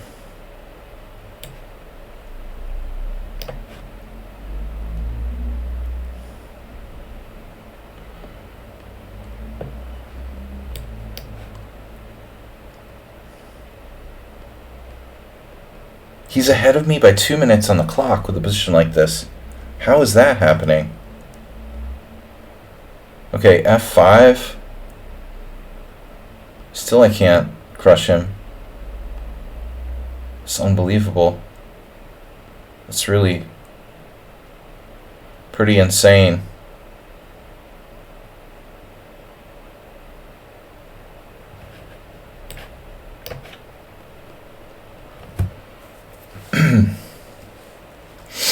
No. How are you so fast?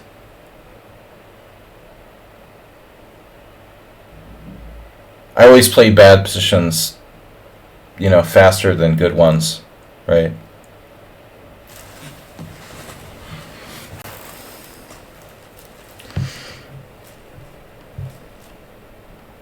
Where did my time go?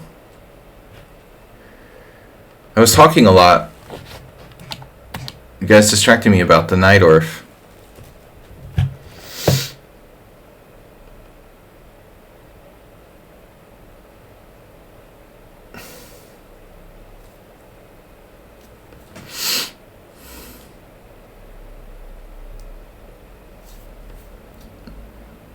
White should be winning here strategically. But strategically is not enough.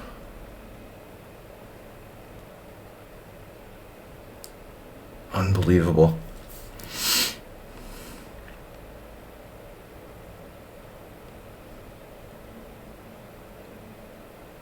Very strange. Do I have an alternative there? What? Wow. Right.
I thought I was just like outright winning, but it doesn't look so clear.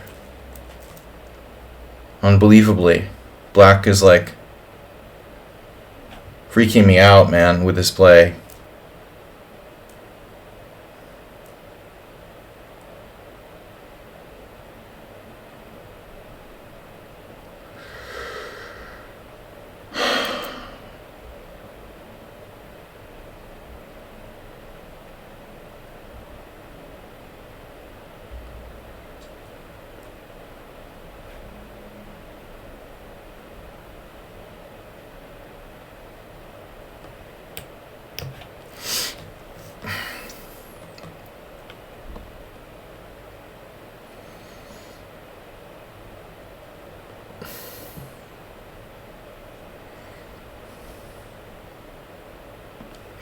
No problem.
Finds like every move.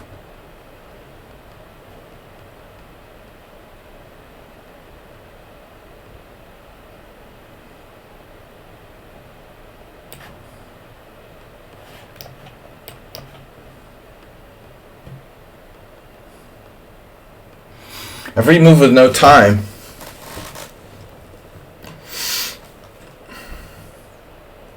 Except for that one. Wow. That's a funny blunder. After all that, you defended like perfectly. Wow, dude. That's crazy.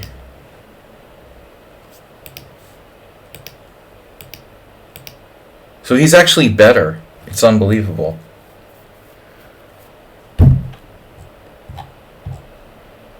That's really weird, dude. I don't know how it's even possible to defend that position. And quickly, too. I'm totally winning. Wow.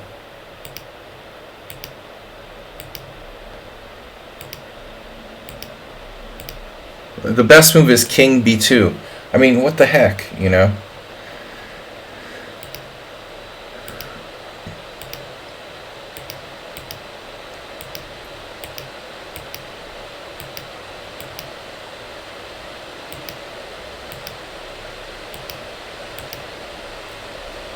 Knight takes e5. Oh.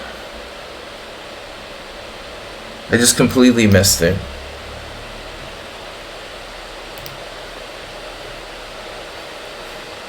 So my sacrifice is a blunder. I'm still better. And here, what should I play? Rook e6. I'm just too low on time. I was really banking on like Queen e2. I really banked on Queen e2, Queen d7, Knight d6. I mean, this was like essentially what I was hoping for. You know, that he would allow this sort of like smothered mate kind of thing. And even this is a draw. Unbelievable. Yeah, he had me on time.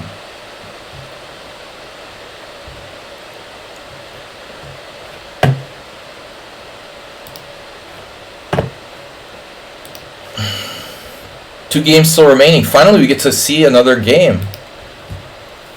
15 seconds. Draw.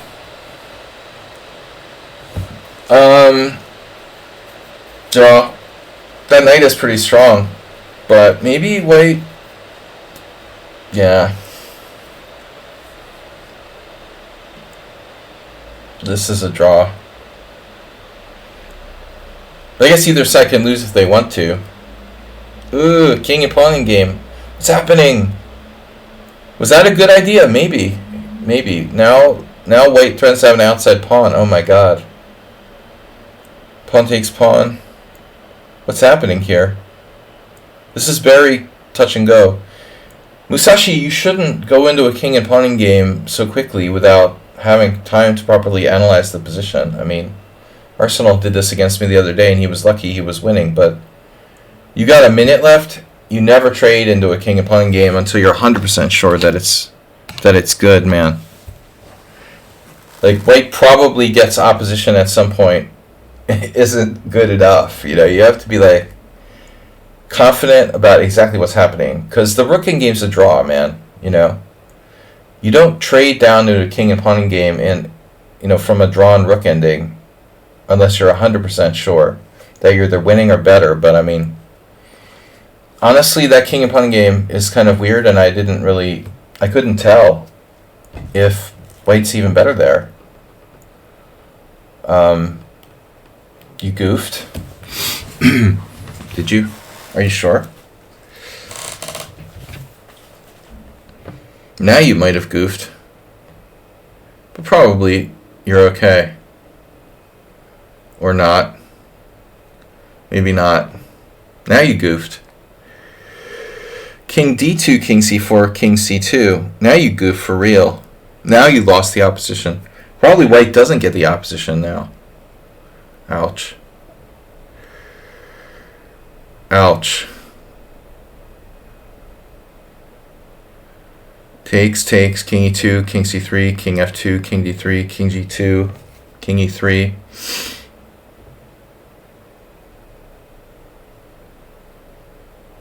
Yeah, you really goofed. Right, king d2 would have been a draw. King c2 loses, I guess.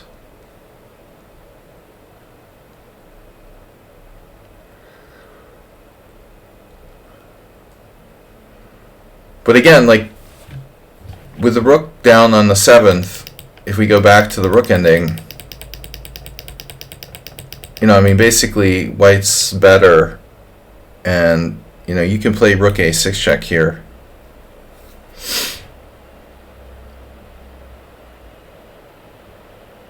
Actually, you might be winning after rook a6 check.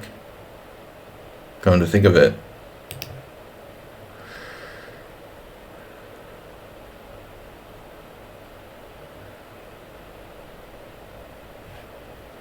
Was there another game still going on? There is. Obese Reese.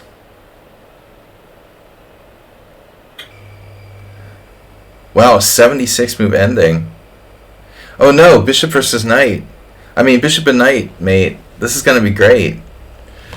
We get to watch Obese Reese do the bishop and knight, mate. Hopefully.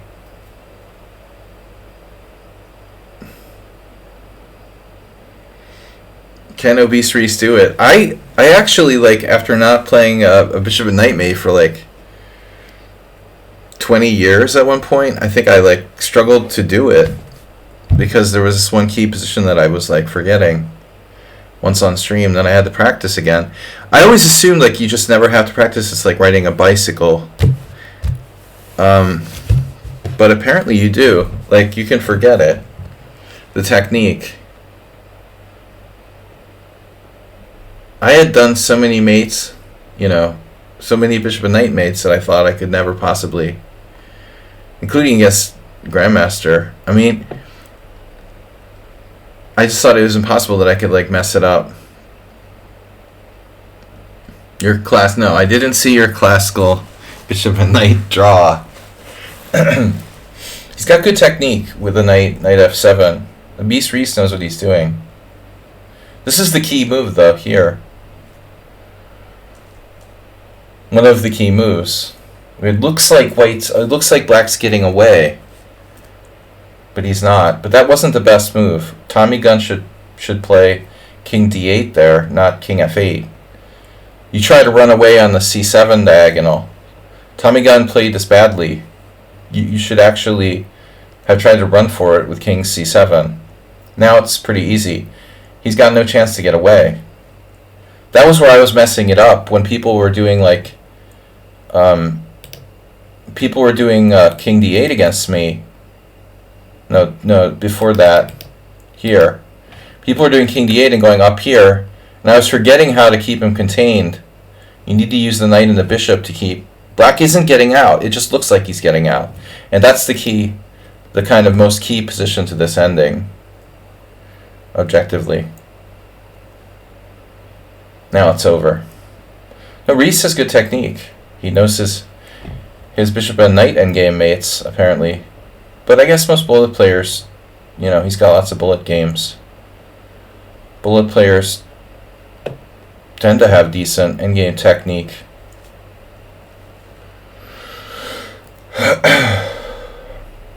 Alright. Back to the Pawnda arena.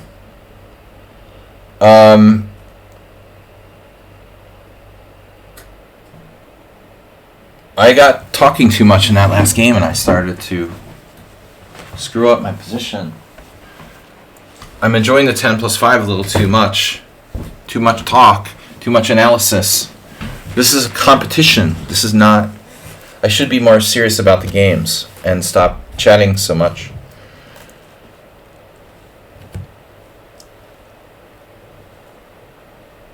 See above. Alright. Where's all the ringers this week? There's no Uber driver? I think the time control is too slow for Uber driver. Asterbait, you gotta win one, bro. He lost to Learning Chess. Musashi. And Shaki's really tough. All the high rollers aren't really here today. Dr. Tripchance lost against King Kong. Wow. That's a powerful matchup. So Jeroen is God, I'm such an American. Jeroen is coming on, man. He's been playing well, actually. We had a draw recently. I think Jeroen was raring to go today. He was here early, helping out unrate the tournament. You're the opposite of like Fabiano Caruana's dad, Jeroen. You want to make sure everything is unrated. If it was up to Jeroen, I would be like 2,500 USCF now.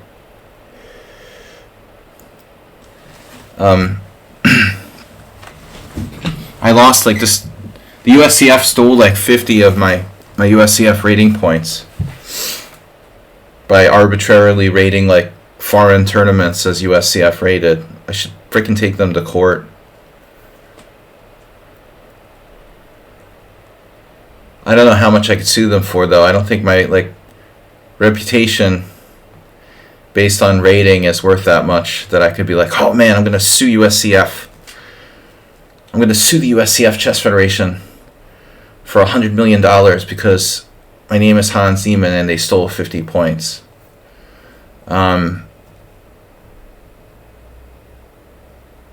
Actually, at this point, I'm just like, whatever, Maybe I'll get my rating under 2,400. I'm like 2407 USCF. So one day, I could just give some 2,000 player a draw somewhere, get my rating down to 2399. Because that's not cheating, right? Just lose 8 points by drawing a 2,000. And then I could play and try to win an underprize one day. I am Pandaro. Nice to meet you. I am Pandaro. I am Sparkle Horse. This is only round... This is round 5. Alright. Ooh, time. The Kraken. Play the Kraken, guys. I need to come out with more Kraken videos. And speaking of Kraken videos, Nedog should be here. And he's not here, and I'm very disappointed. He wanted more Kraken videos. So the Kraken is knight f6. The accelerated Kraken is a6. And I also play the Fraken, or French Kraken, which is like e6, a6. So bishop d3. Now, we had already played in this. We've already faced Pandaro. You are face Pandaro. c5, c3 transposes to c3 Sicilian. Right? Right. Where are the Kraken emotes? Exactly, where's the Kraken merch? Even more important question. We need Kraken merch.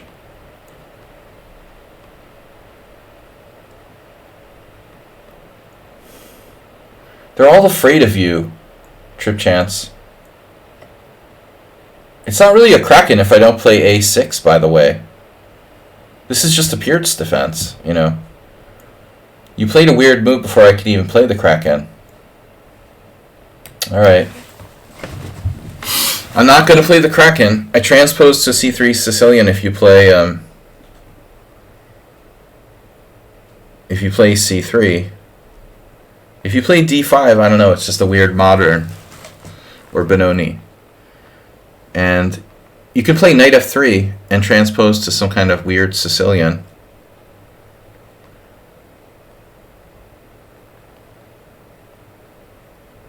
They're all afraid of you, man. What do you think? 2 blue star. I think it's suspicious that 2 blue star has the same flair as Acerbate, honestly. You don't think that's suspicious? Isn't that kind of suspicious? I mean, literally the second person I've seen with that flair just happens to be in the same tournament.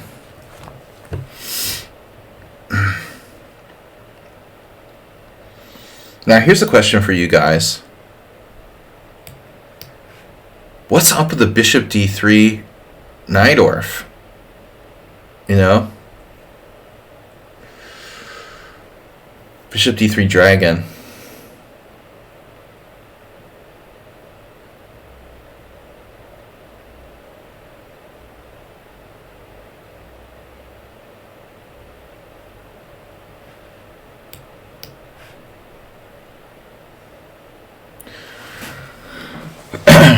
We'll play the bishop d3 dragon. How about that?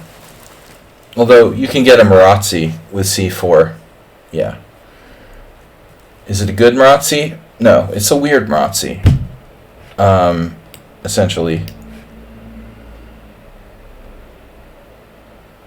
It's not typical to play the white side of the Marazzi with the bishop on d3 always. At least not against the accelerated dragon type formation. Can I take advantage of it? I'm essentially playing not a dragon, but an accelerated dragon. So it's like weird accelerated dragon move order where white just puts the bishop on d3.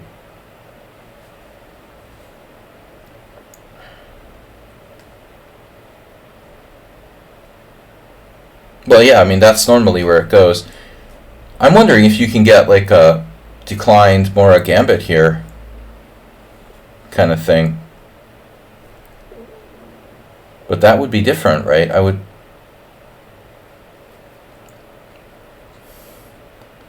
Let's say e4, c5, d4, c takes d, c3, d3, bishop takes d3, d6, c4, knight f6,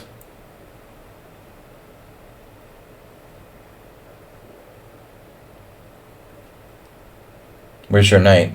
Knight f3. Yeah, So basically, in the Mora declined, it would be like you playing a Mora declined and just like playing knight f3 to d4 for no reason or something. That's what this is. You're playing the declined Mora. It'd be like Mark Esserman playing his favorite declined Mora and just voluntarily like playing knight f3 to d4 for no reason whatsoever, you know. It's not the best move in the world, but it's not terrible either, you know. I mean, you have better things you could be doing than putting your knight on d4. I think the decline Marazzi, whatever, decline Mora is pretty bad for black, actually. The d3.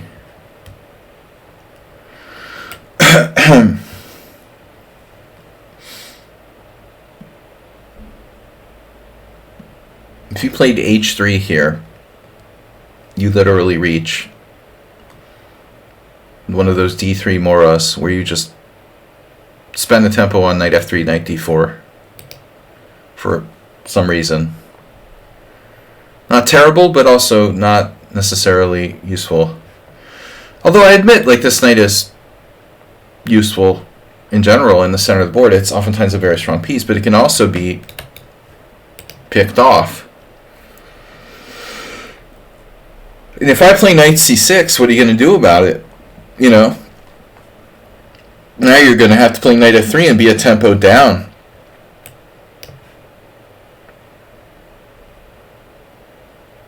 Or,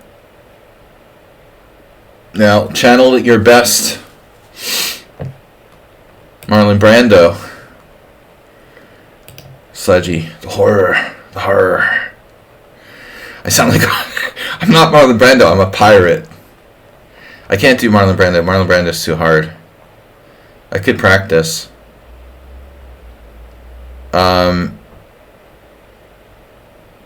Apocalypse Now. It's kind of hard to talk like Marlon Brando. I don't have the voice for it. You gotta...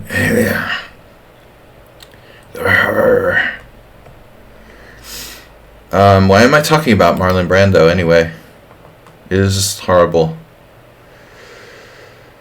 It's a scene from Apocalypse Now. Saruman.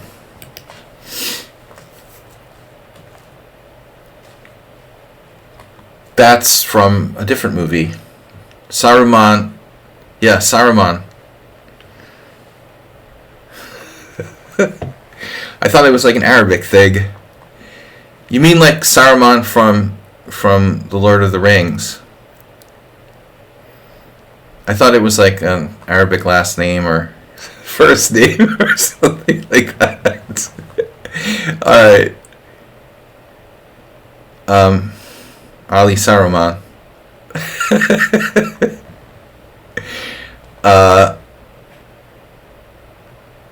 Alright. Yeah, so 92 is a good move. Good, relatively good move. Now what do we have? Now it's morphed into a Yasser Seirawan. It's a Yasser Seirawan Benoni / King's Indian.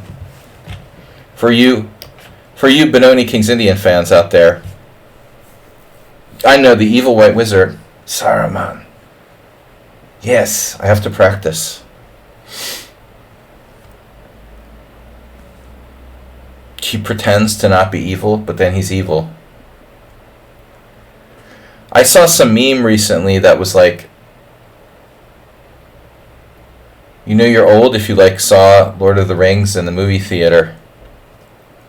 I remember like playing in the US Championship with Jesse Cry, and we went together to watch Lord of the Rings. I think it was 2001. It must have been like 2001. That seems really modern to me, you know. I mean, I've been familiar. If you're really like a Lord of the Rings fan, I mean, I read the Lord of the Rings when I was a little kid, so, and I had a friend who was really into Tolkien, and if you are familiar with Lord of the Rings lore, I mean, to be honest, like, The fact that a Hollywood Lord of the Rings came out in 2001 was extremely late in coming, you know. I mean, it was almost like this is like I remember thinking like this is like I can't believe it, you know. It's like way too late in the game to like make a Lord of the Rings. I mean, dude. But it was more like subculture, you know. The general population didn't know Tolkien as well, so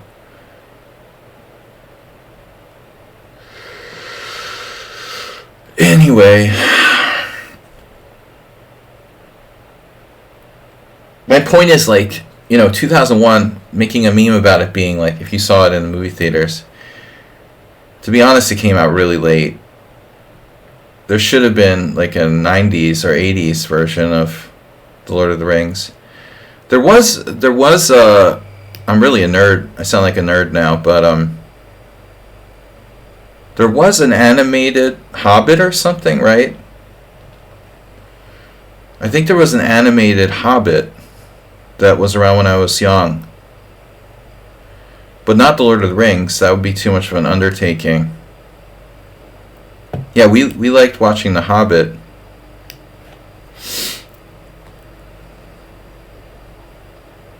That was like one of the first real books that I read when I was like nine years old or something. Maybe like the longest book I had read.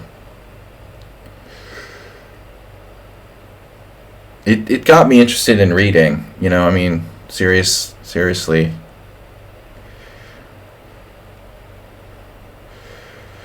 For those of you that just watch YouTube videos, and I know you're out there, I can't get my kids to read books. It's like, it's a disaster.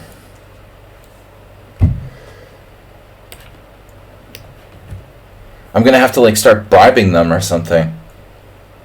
Like, I'll give you $5 if you read a book. Parenting in the 21st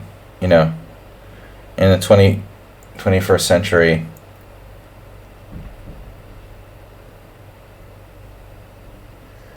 You have to bribe your children to read books instead of watching YouTube videos, so they don't grow up to be stupid.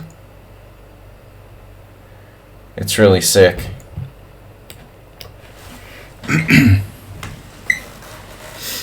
There's this guy at my favorite poker game where he's a really nice guy, but he keeps like every week like showing me some TikTok videos or something.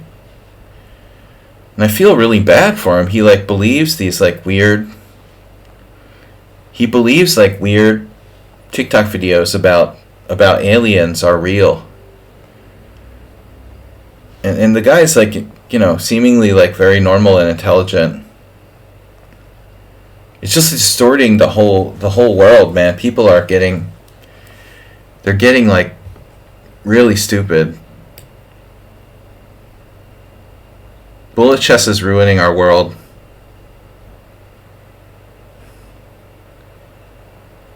Chess books too, you know. There's no substitute for chess books. I'm not a fan of Chessable. I love it how the other day there was, of course, one of the meme grandmasters.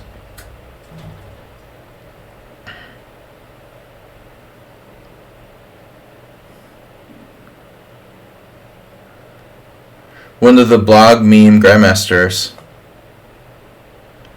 came out with like how to properly memorize opening moves or some shit like that.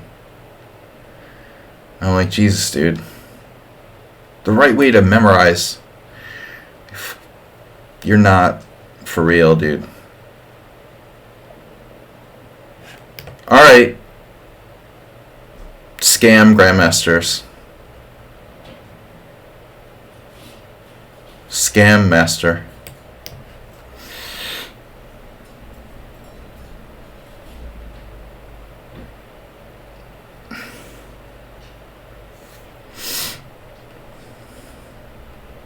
If you're teaching people to memorize moves at all, you don't have a clue. the right way to coach people, I think. But it goes along with the whole like chessable culture.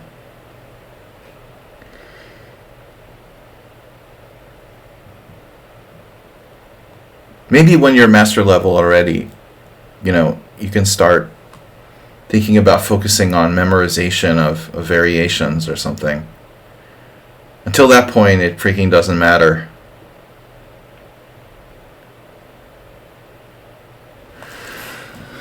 A4 is a thing. It's a Benko thing. You know, if I play Queen A5, he has like A4.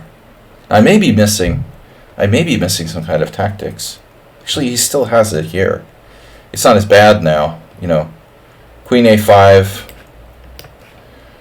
A4 takes en passant. I used to play the Nescafe Frappe attack in the Benko with white.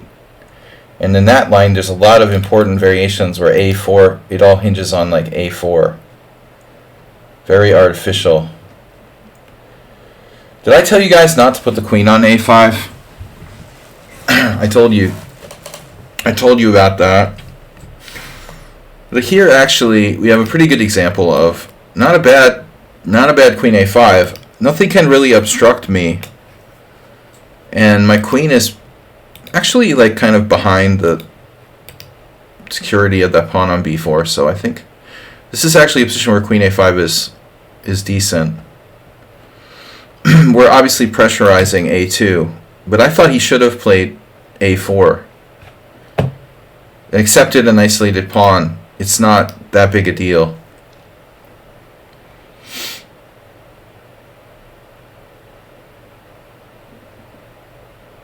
Are you threatening me?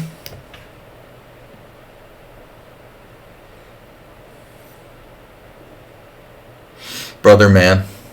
I am level moves. Dude, your knight is on B5 and there's like 3 ways to not lose a knight. A4, knight D4, and maybe knight A7. You know, it's not asking that much to find A4. Alright. There are literally 3 ways to not lose a knight in this position.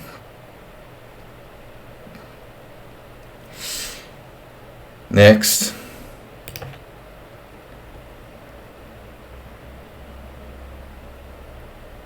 After en passant, you have to take with a knight. That's the point. I don't know if it's good. I'm just suggesting it, like, if it works tactically, it might be for the best. Yeah, Neto would appreciate... Oh, there he is. That's so funny, dude. You just showed up. I was going to say, like, you would be the one who would appreciate Cornholio. Probably the most, but because Nadog is still a 6-year-old, essentially.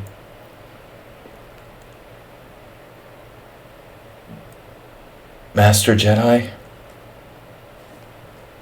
can get off the pot, the commode.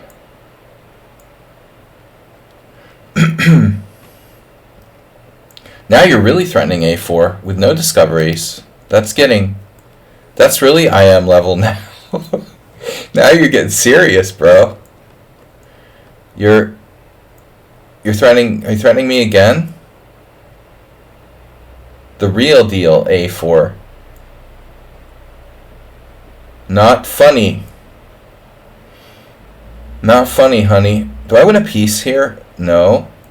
Do I almost win a piece here? Yes. E5. Oh, I do win a piece here. Oh, snap.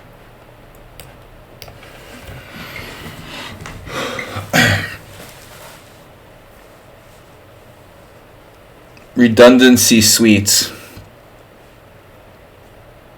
Told you should have played A4.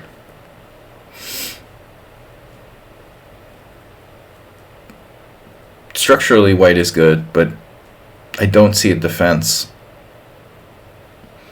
My original plan was queen c5 check, but he has knight c2, queen c5 check, knight e3. But I have bishop b5. You better not have a defense against that.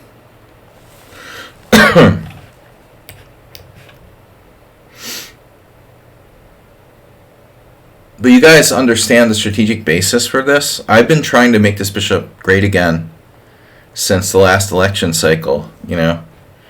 The entire game hinges on this bishop. When I take his bishop on d3, I think it's like inherently linked to the fact that in order for my position to succeed, I really have to make this bishop great again.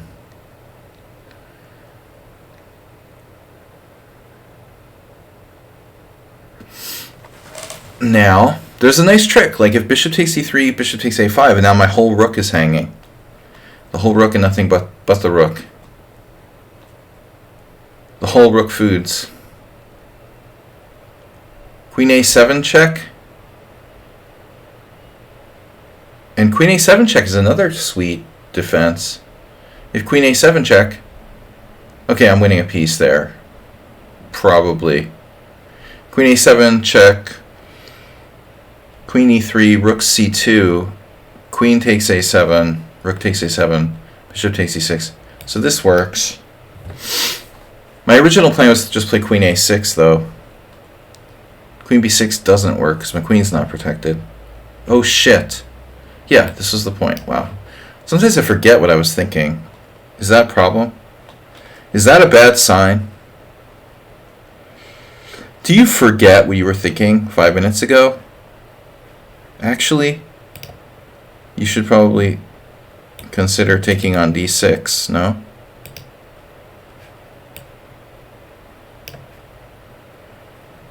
Brain supplement.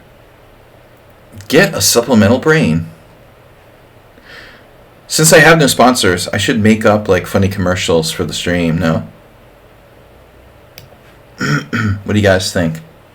Spoof commercials? Spoof-commercials.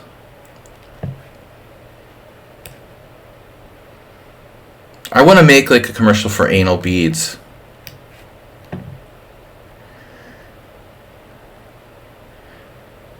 Guaranteed rating improvement. Guaranteed to gain 200 rating points a year or your money back. You'll be a hit with the ladies too.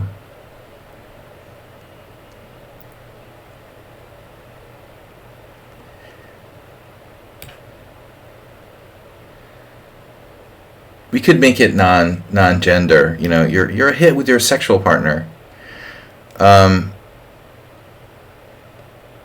Gotham Chess already advertises it. But like a serious thing?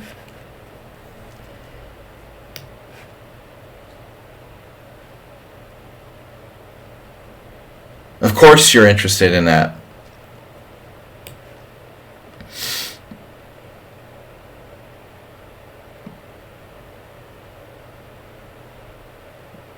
Oh my god. You have that move? That's really pissing me off, bro. Wow. That's annoying. He has knight c4. Holy shit. That is so annoying.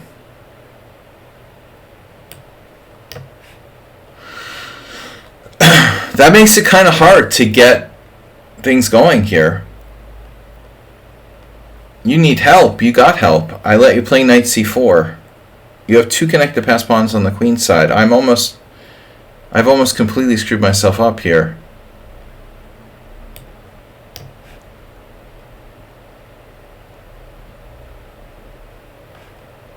How about f5? How about we don't say we did?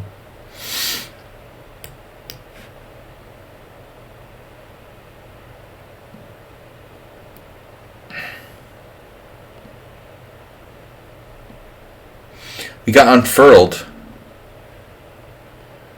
His flag became unfurled.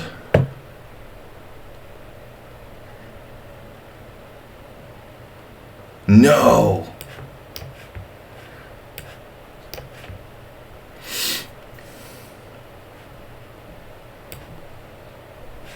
Keep it simple.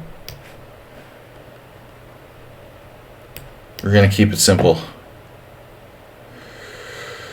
Alright, tough game. You almost snuck out of it. Con King.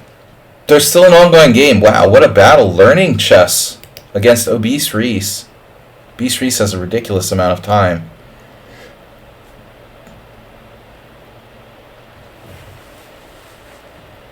Learning chess is a pawn up. Obese Reese may not be the best example of time management we've ever seen here. He may not be displaying the best example of time management for this time control. Generally speaking,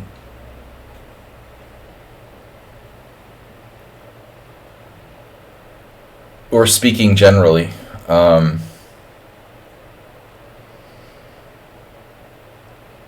with a 5-second increment, you cannot really try to run the other guy over on the clock. So you get the impression that he probably tried that a little too much here.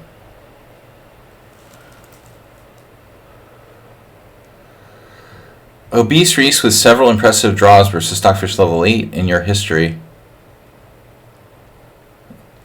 Oh, really? I'm not on my Stockfish. I'm not up on my Stockfish levels. Is that like the maximum?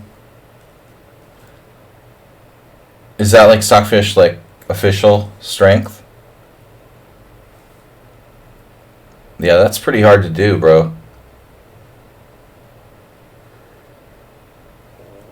We don't know anything about Obese Reese, other than the fact that they have a fairly good bullet rating, and they know how to do knight and bishop mate pretty well. They have played maybe in one of their prior tournament. He beat Chess Lover earlier, who's pretty good. So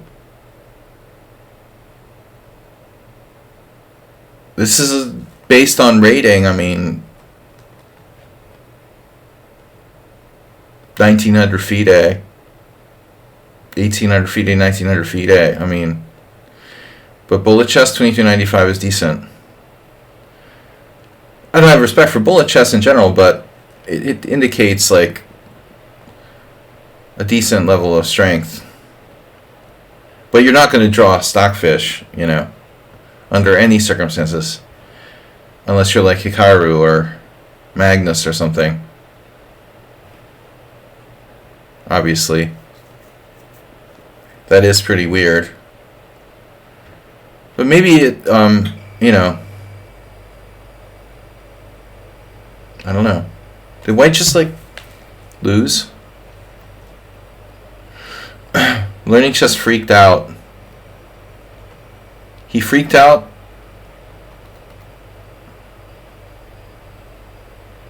That's a check. Freaked out.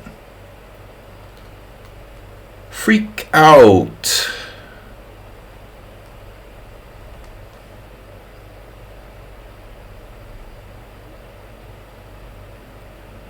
Nah. Nah. Oh, see? Okay. 1665.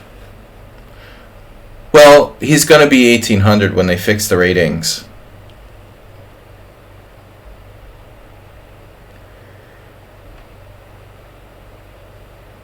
I have a student who's like 1490 who had a 2000 performance rating this past week. I mean, people just come out with like bad like first ratings that are way too low across the board. That's why there's all this freaking rating deflation, you know. You can't have people who are like objectively 2000 strength starting out with 1400, because then they're going to like destroy other people's ratings in the process of getting back to where they should be, you know. They're starting out too low, and then they're like just wrecking people's ratings on their way up to to their proper, like, rating level. Alright. Sparkle Horse with 5 points. King Kong with 4. Trip Chance with 3.5. Euron with 3. Pandaro 3. Pyro 3. Chucky 2. Chucky's out. Chucky. Learning Chess is still playing. He's still playing. It's over. I need to refresh.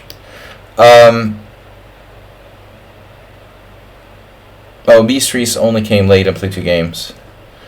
2 Blue Star is back until that forfeit. Yeah, guys, if you do leave the tournament, it's best to withdraw so you don't make someone lose a game. It's bad form to just leave without withdrawing. A lot of people forget to do that.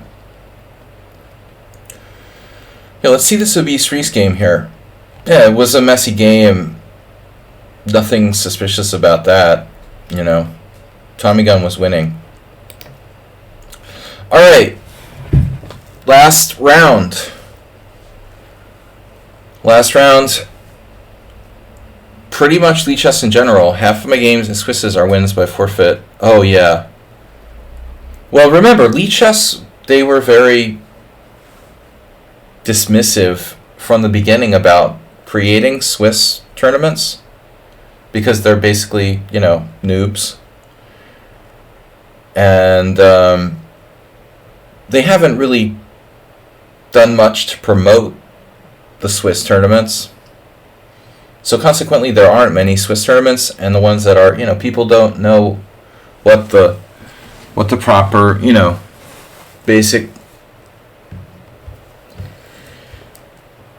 behavior should be, They think it's like an arena where you just come and go as you please. It's Ned, sorry you couldn't play, bro. Dr. T. Mrs. T's pierogies. Mrs. T. I don't know what to play. They can play the English. So, you're one of the only people I know who actually plays against the English in a way that makes sense for the repertoire. Alright. No Grand Prix attack. Oh, wait. What do you play? Aha. There. Oh, you're into that now. Now, I had a horrible game where I lost against the cheater's brother. And, cheater brother number 2. This is my brother Daryl. This is my cheater brother number 1. I'm a cheater, and this is my brother Daryl, and my other brother Daryl. Cheater brother 2 beat me in this. I played a very bad game last year. The last round of the Hungarian Team Championship was a disaster against cheater brother number 2, who's an FM and quite dangerous. But I really played badly. Real bad. Wendy, you hurt me real bad. Why are you playing this? You played the Grand Prix attack. What are you doing? How are you suddenly not playing the Grand Prix attack?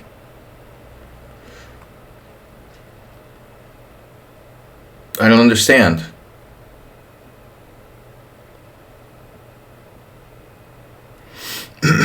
How dare you not play the Grand Prix attack? That's weird. This is similar but not as bad as the game I lost was with A5, which ironically is a variation I used to play all the time.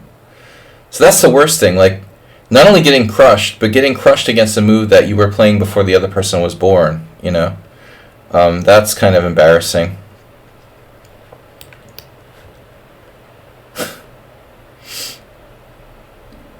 I played like such an idiot with white. Sometimes you play games where you're just like, you like wonder, how could I play so badly? It's like you lose your sense of objectivity. That's what happens to me. There are various ways it can happen. Like you can just like start the game having lost your sense of objectivity like before it even started. But sometimes you start the game objective and then you lose your sense of objectivity like at some point, like mid-game. And that's usually what happens to me. I find most commonly I start the game with the best of intentions. At some point I go off the rails, like losing touch with reality. But I guess the really interesting thing is to try to understand how and why that happens. You think, Mr. Coffee? We need to understand why it happens to us, in what situations. And my by the way, I saw you got a quad study coming out. It's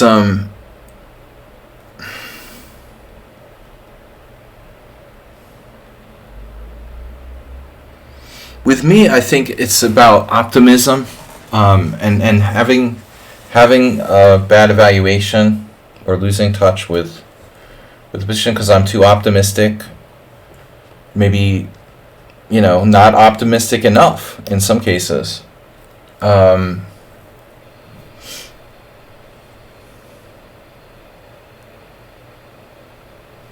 you go. That's your favorite concept right there.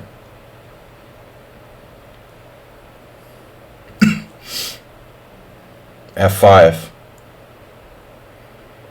Very, very much what I would expect here. And not that different from what happened to me against the brother of the cheater, inherently. I'm doing sort of what I did against him. Can I go here, though? I mean, taking. Do you really want to take there? On d5? The game against Brother of Cheater was way worse, because he had a5, and I actually took on b4, letting him take with the a pawn on b4, and I got railed down the a file. And it was just a really bad judgment. I was living in a fantasy world when I was playing this game. And I went to the board really, intending to play, correctly and nothing crazy.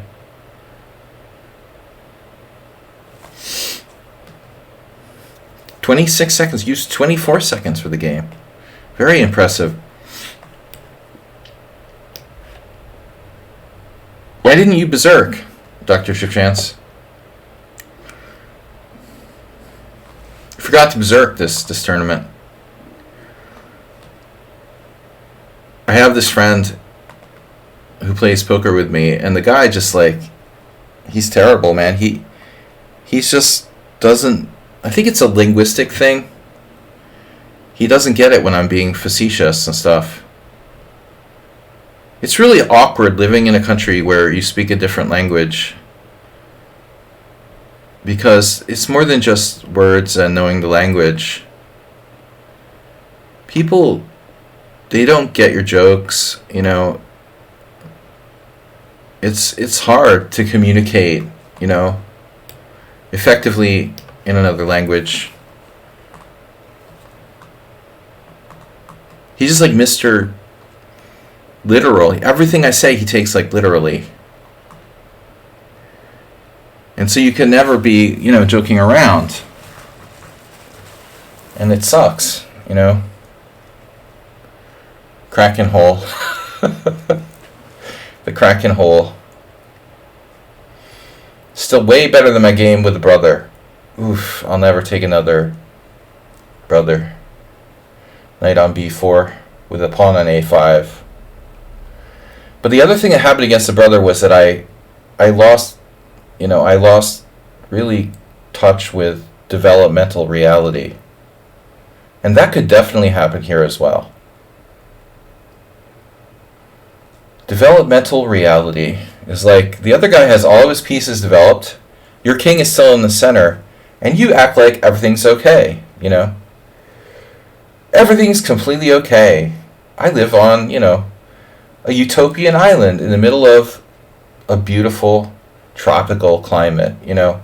While you're like getting checkmated with like rook sacrifices all over the place. I mean, you just didn't have a good concept of what was going on if that's happening. So, yeah, here we go. We're going to have fun now. Can I castle queenside? Would you mind? Which would you prefer? If I castled kingside or queenside? Can I just, you know, ask you now? Would you prefer that I castle kingside or queenside?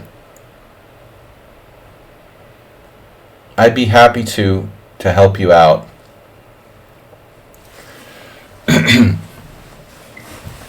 Traditionally, in the Sicilian, in the closed Sicilian especially, we don't normally castle queenside. And this is a closed Sicilian.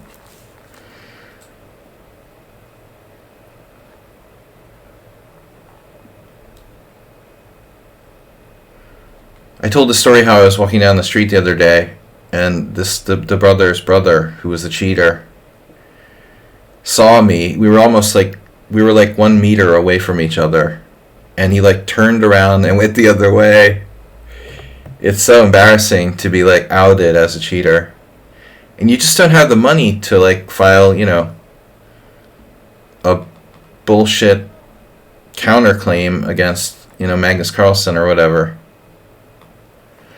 Knight h4.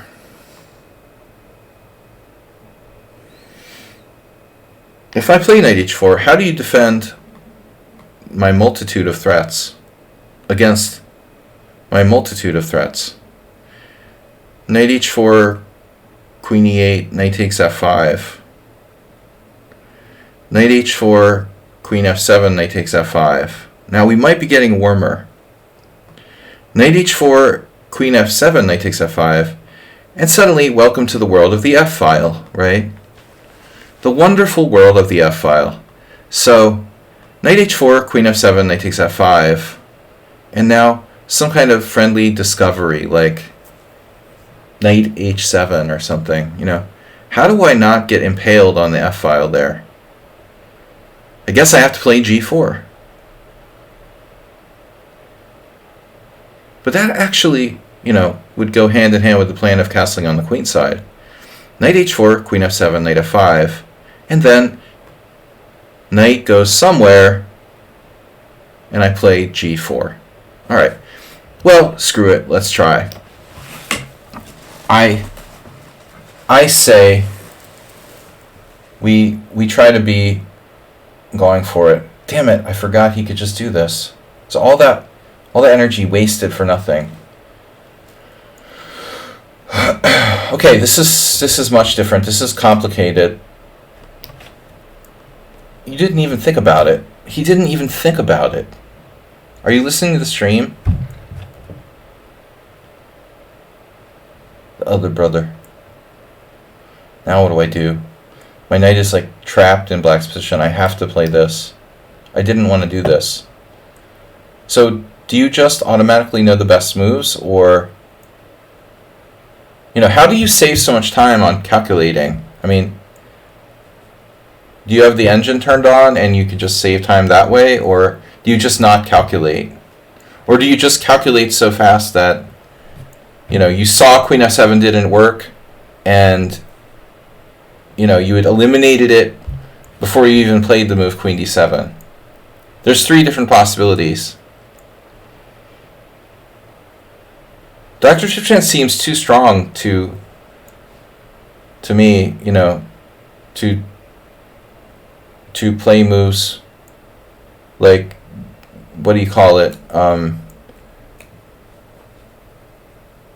Schumacher style, where he just doesn't calculate. I guess he just calculates so fast. It's a combination. He calculates fast and he like just doesn't calculate sometimes. Willy-nilly. But I mean, seriously, I like put my knight out on h4. It's all based on this idea. And I expected him to play an aggressive move, but instead He turns around and plays queen d7, which doesn't even attack my knight. Now I have a dilemma. Do I bail and go back to h4 and just say, okay, mission failed? Or do I do this insanity with h4 to try to support my knight out on g6? This is way too Acerbate-like, first of all. It looks exactly like Acerbate is playing this game. And secondly, it's a lot like my game against the brother, where I had to castle. I wanted to castle queenside ultimately, because castling kingside was like insane, and I was a dead man if I castled kingside. So I basically had no option than to castle queenside into death. It's almost like you tricked me into overextending myself with h4, which was never my plan. That's what happened to me against the brother. I never intended to play like a maniac, but he like kind of almost like induced me to do these crazy things that I really had no original intention of doing. That's what I'm talking about, like losing your sense of objectivity. When I say losing your sense of objectivity, that's what I'm talking about. Ending up doing stuff like you never had any intention of doing. I never intended to play this game in a wild way. You know, why is my knight on g6 and I'm playing h4? Now check this out.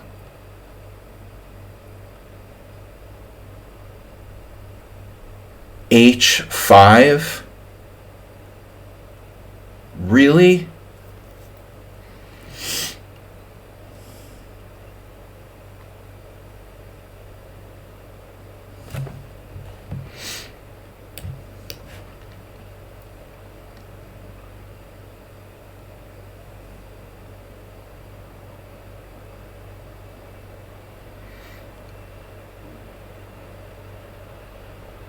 You've already calculated. See, it's like he's already calculated everything.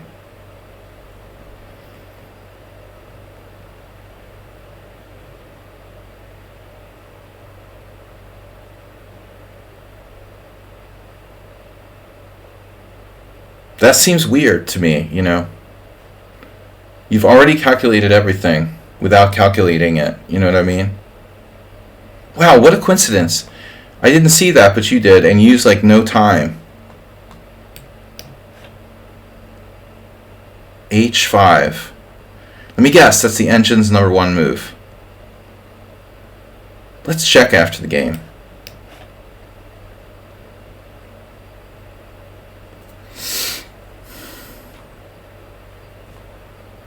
So I lose a piece.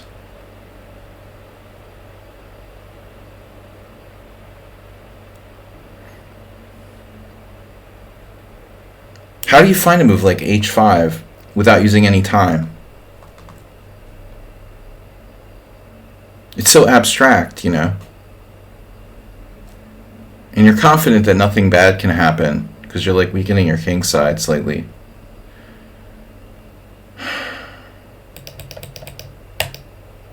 So what if I played f4? Would it make any difference? It would still be the same thing. So h5 like wins a piece by force. Or you've already calculated like queen d1. Yeah, whatever, dude.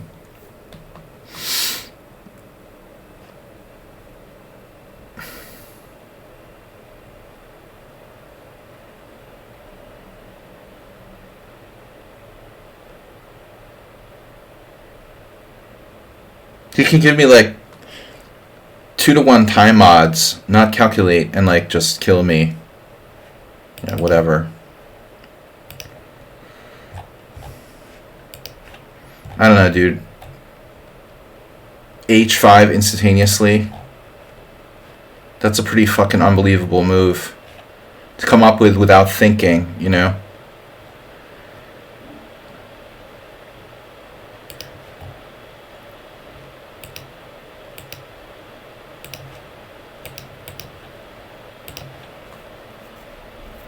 Number one engine move and the only move that wins.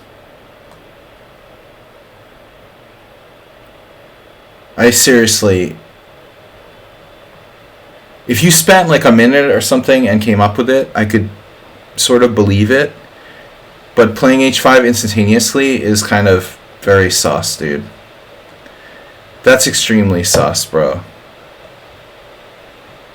You could try to rationalize it all you want, but I don't think so.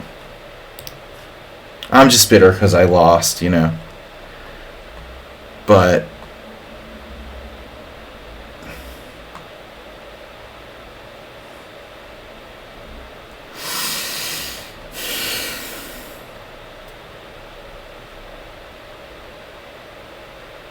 it's the only move that wins, and you played it instantaneously.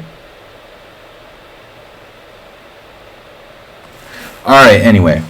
Whatever.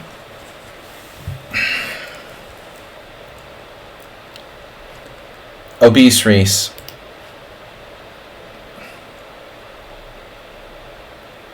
You're already logging on the Reddit. Oh, you like that. You like that joke. Bullet Pro. This doesn't look good for Pyrot. I don't think we need to see this. So, Dr. Tripchan's lost a game. Wow. King Kong lost the game in the last round to I Am Pandaro. Wow, upset. I'm logging on the Reddit.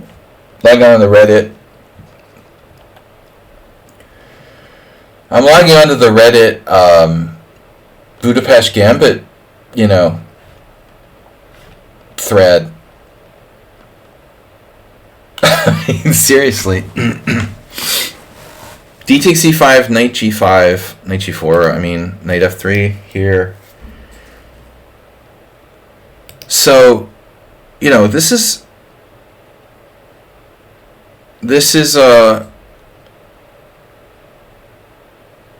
yeah, nice.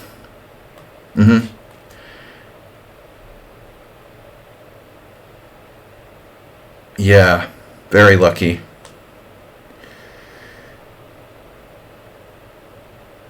Knight f3.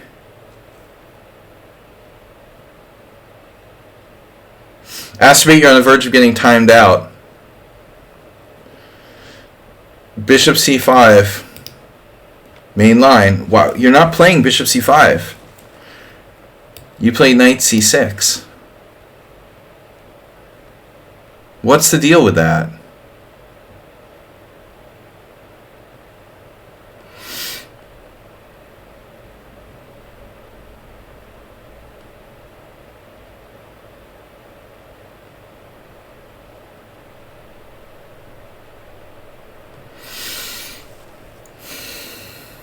Well, I mean, I don't think that bishop g5 is necessarily a great line for white here. But the computer likes it. I mean, I get that, like, e3 transposes. I mean, taking away, like, Stockfish, right?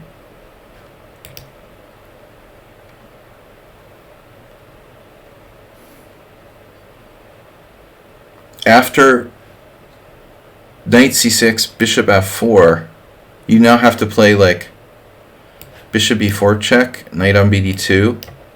White can also play knight c3 here. But if knight on bd2, now we're playing queen e7. We're just transposing back into the bishop f4 line. So I guess white wants to try to like take advantage of your move order by playing bishop g5. Okay. e3.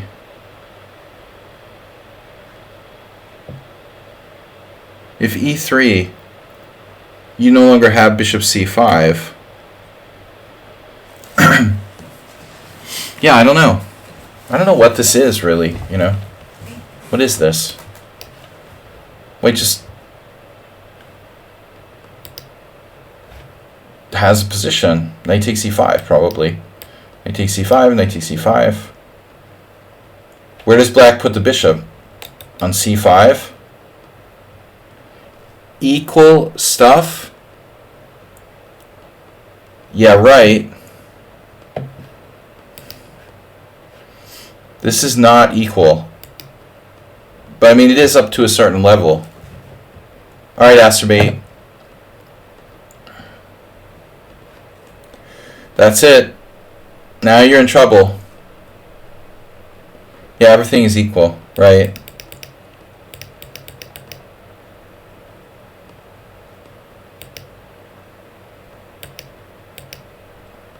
Oh, God. That's like Simon Williams-esque. Right. Yeah, really bad. This cheapo with the knight takes f2, queen takes f4 type of crap. Right. I had a blitz game with Simon a million years ago. In a similar variation, but a different one.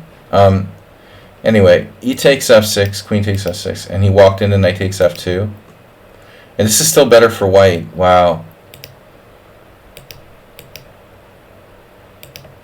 There's probably a million games. Yeah, this is definitely for the Reddit forum.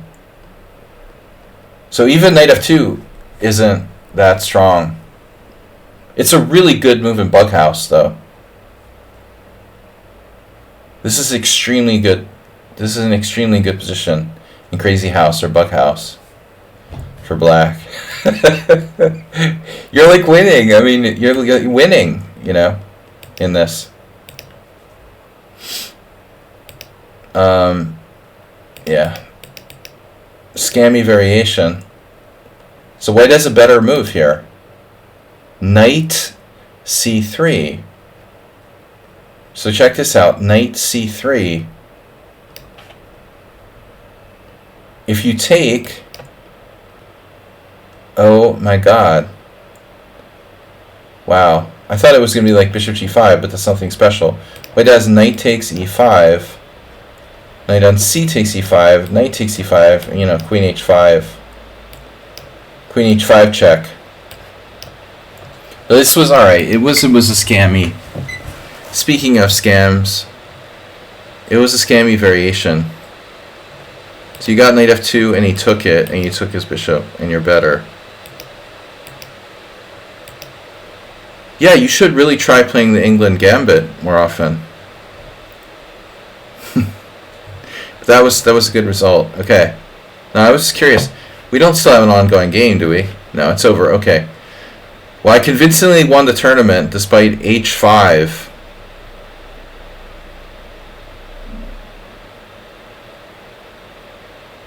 In the last round. 5. Our vanquisher with 4.5. The King Kong with 4. Third place, Pandora with 4. Good job though. So that Budapest Gambit got you tied for third place. Congratulations, Sladgie. Thanks for the donation. I mean the emotional donation. You can make emotional donations. I have an emotional support animal. Here. My emotional support animal is a Pawnda.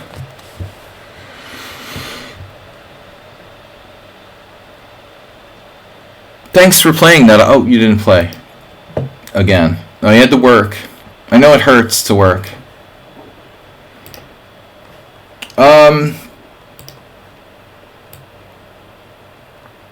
Yeah, so Obese Reese played 3 games, won all 3. Don't know much about him. Yurin left us early. Finished with 3. Pyrat with 3. Good job. Learning chess with 3. Tommy Gunn had that little accident, but finished with 2.5 out of 3. 2.5 out of 4, rather. 2.5 out of 5. 2.5 out of 3. He basically got 2 out of 3. Okay, Shockey left early with 2 out of 3. 2 Blue Star. Guys, again, please don't drop out. Just withdraw. Schumacher left the building. He also did the same thing. He didn't withdraw. Please don't do that, guys. It's not nice. In the Swisses, you have to withdraw. It's not an arena. Usashi, 1.5. The Demon Creator. Uh-oh. What's that about? Demon Creator versus Acerbate? What is that? Demon Creator. Wow. So Acerbate just got mated straight up with Queen F7. Bro, what are you doing there? Okay, he fell into a tricky variation.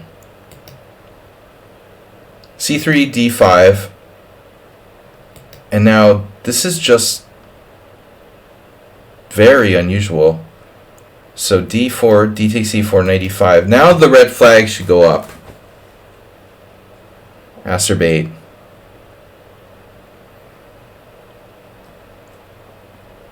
There should be like, missile warning. Like bomb, what do you call it? Like when there's like an incoming like air raid sirens going off with the knight on E5. You played knight D7. I mean, knight D7 right away is probably a fairly good way to play this, actually. Then he would have done bishop E5 anyway, and he probably would have played for the cheap mate, right? Like A6, Queen B3, and then you would have just taken on B5 and gotten mated on F7 anyway. Right. But let's just say, for argument's sake, that, we're not that easy. I wonder what you should play here. Phew, F6. What? Wow, F6. No. Ben Feingold doesn't like F6. Hey.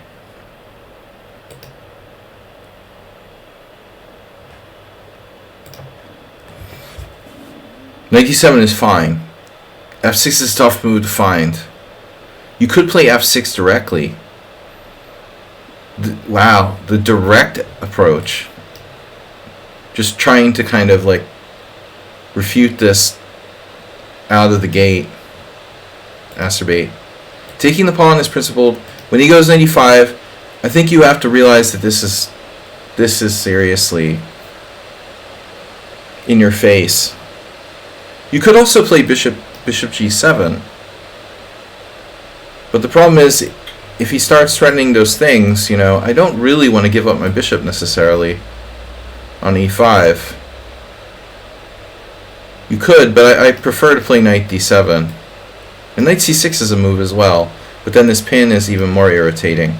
So I think knight D7 is the best move. On Queen B3, he's got to pin you. And now the computer says F6. The other possibility is F6 directly. Wow. And then bishop B5 check. Knight D7. And then he's got nothing better than to trade. He's got nothing here. Bishop D7, Queen D7. D takes C5. Queenside castles. With an imbalanced endgame. Anyway, emotional support Pawnda.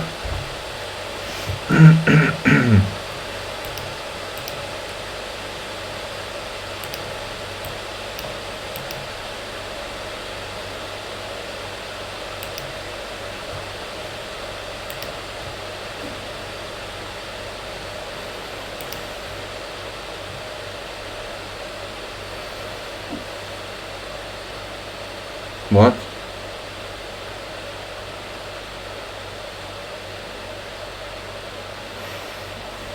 So I was wrong. He actually used a lot of time on H5. I said he played it instantly.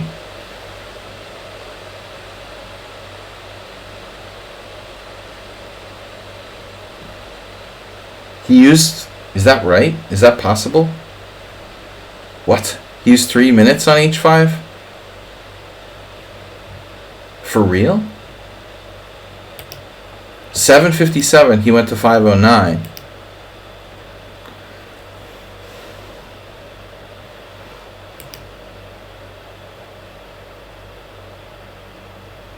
I said he played it immediately. It felt like he played it immediately, and he actually spent 2 minutes on this move.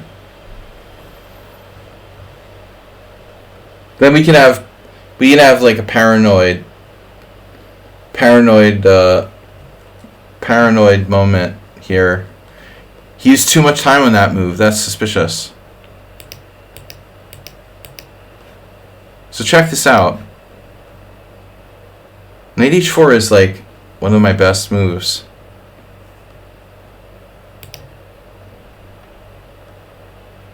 And I like literally spent all my time calculating queen f7. And the guy just like instantaneously plays queen d7. And that's really sick, dude. Queen f7 is the best move. And I also looked, yeah, the moves I looked at were queen f7 and queen e8. He literally played queen d7 instantaneously without thinking. And now I could have castled, which is a really kind of weird move, honestly. d4, okay, that's better. I go in without a plan. And after this, I have a problem. You know, I mean, I need to get my knight out. But it turns out that I can play f4, which is very risky. I can play knight h4, which wastes time and looks stupid, but damn, dude, h4, and he found h5. Phew, that sucks. I expected something like this, honestly.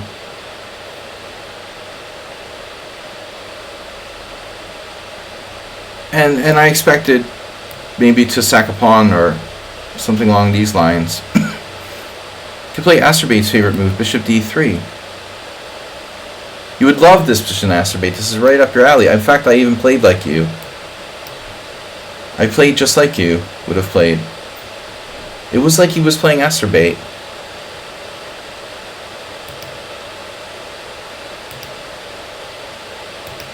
But who the heck can see h5? My god. I never would conceive of that. Oh, I'll just play h5. Yeah, it totally makes sense. My knight is trapped. That's it. Game over. What about queen d1? By the way, if queen d1... Let's turn off the engine for a second here. If queen d1, I assumed I was like lost here. Bishop takes h5, knight takes h5. It's not so simple. I'm threatening mate on h8. So on bishop takes h5, what does he do?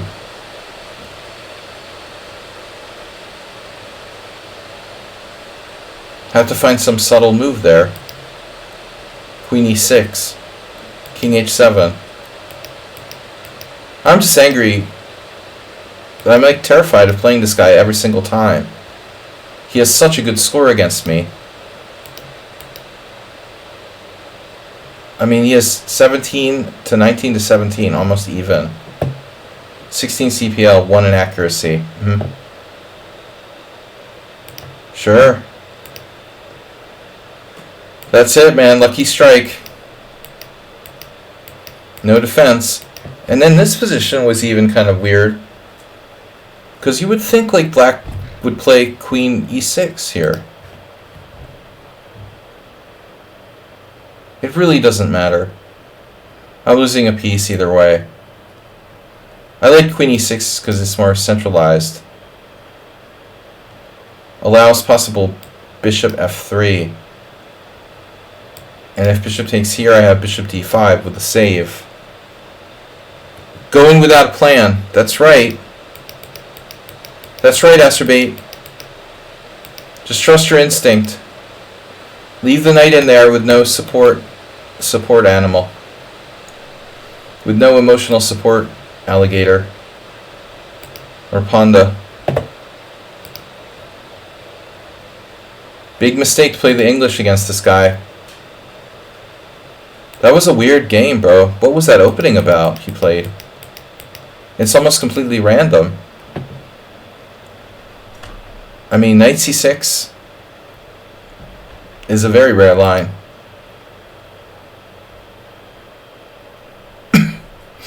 So bishop c5 would be more normal, no?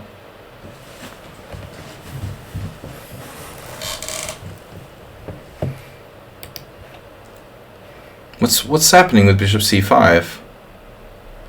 Doesn't this like transpose to a reverse version of the normal game?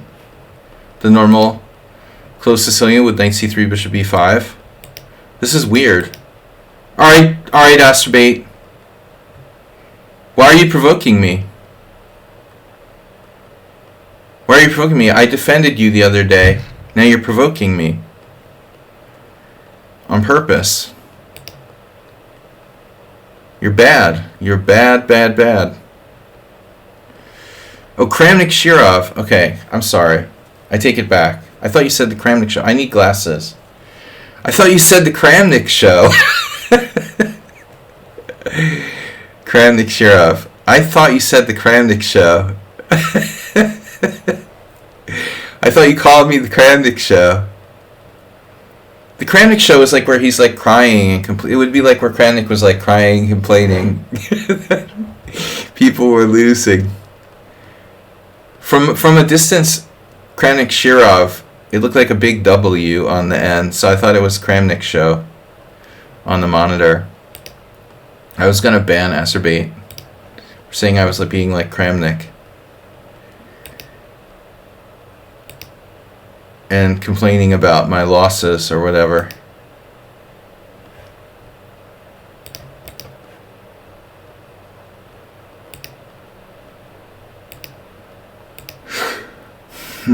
Another engine move. Another engine move. I mean, so he starts with this like weird line. You know, and then it's like bishop f8 is the computer's choice.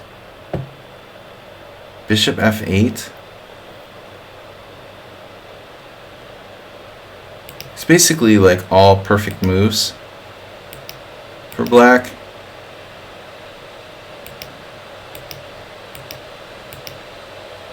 I mean, he could castle here, but he plays bishop e6 instead.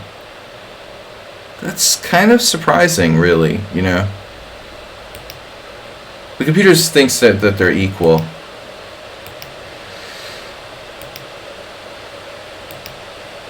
And then, yeah, he gets a dubious for h6. h6 is a weird move. h6 actually won the game for him, because it induced me to go knight h4 and chase in there. That's what I was talking about earlier, ironically.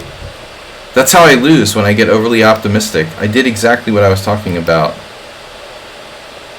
Stuffed mates. Alright guys, anyway, very instructive. How to lose your sense of objectivity. But it, you know, it's kind of easier when people are able to play against you using no time at all. Play 16 CPL, you know, using virtually no time. That makes it harder to find good moves. So, yeah, just because you're paranoid doesn't mean they're not out to get you. Right, Mr. Coffee?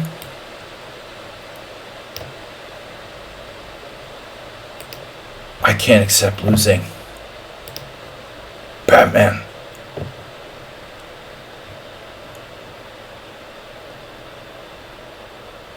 Alright guys, it's been fun. I'm gonna go. I'll see you when I see you. Wednesday's off. Thursday is our subscriber stream. I've got to create a study. Nedog sent in a game for that. Thanks, Mr. Coffee, 500 bits. Thanks, man. Lobster Gang. I want to buy some glasses, I really do. But it looked like lobster. I mean, it's the only word that makes sense there. Loader Gang. Thanks, man. Later Gang. It's closer to lobster than later. But you just got an O in there. Alright, Lobster Gang. I'll see you guys later. Subscriber stream on Thursday. Don't forget to submit your games. Thanks, everyone, for cheating. Bye-bye.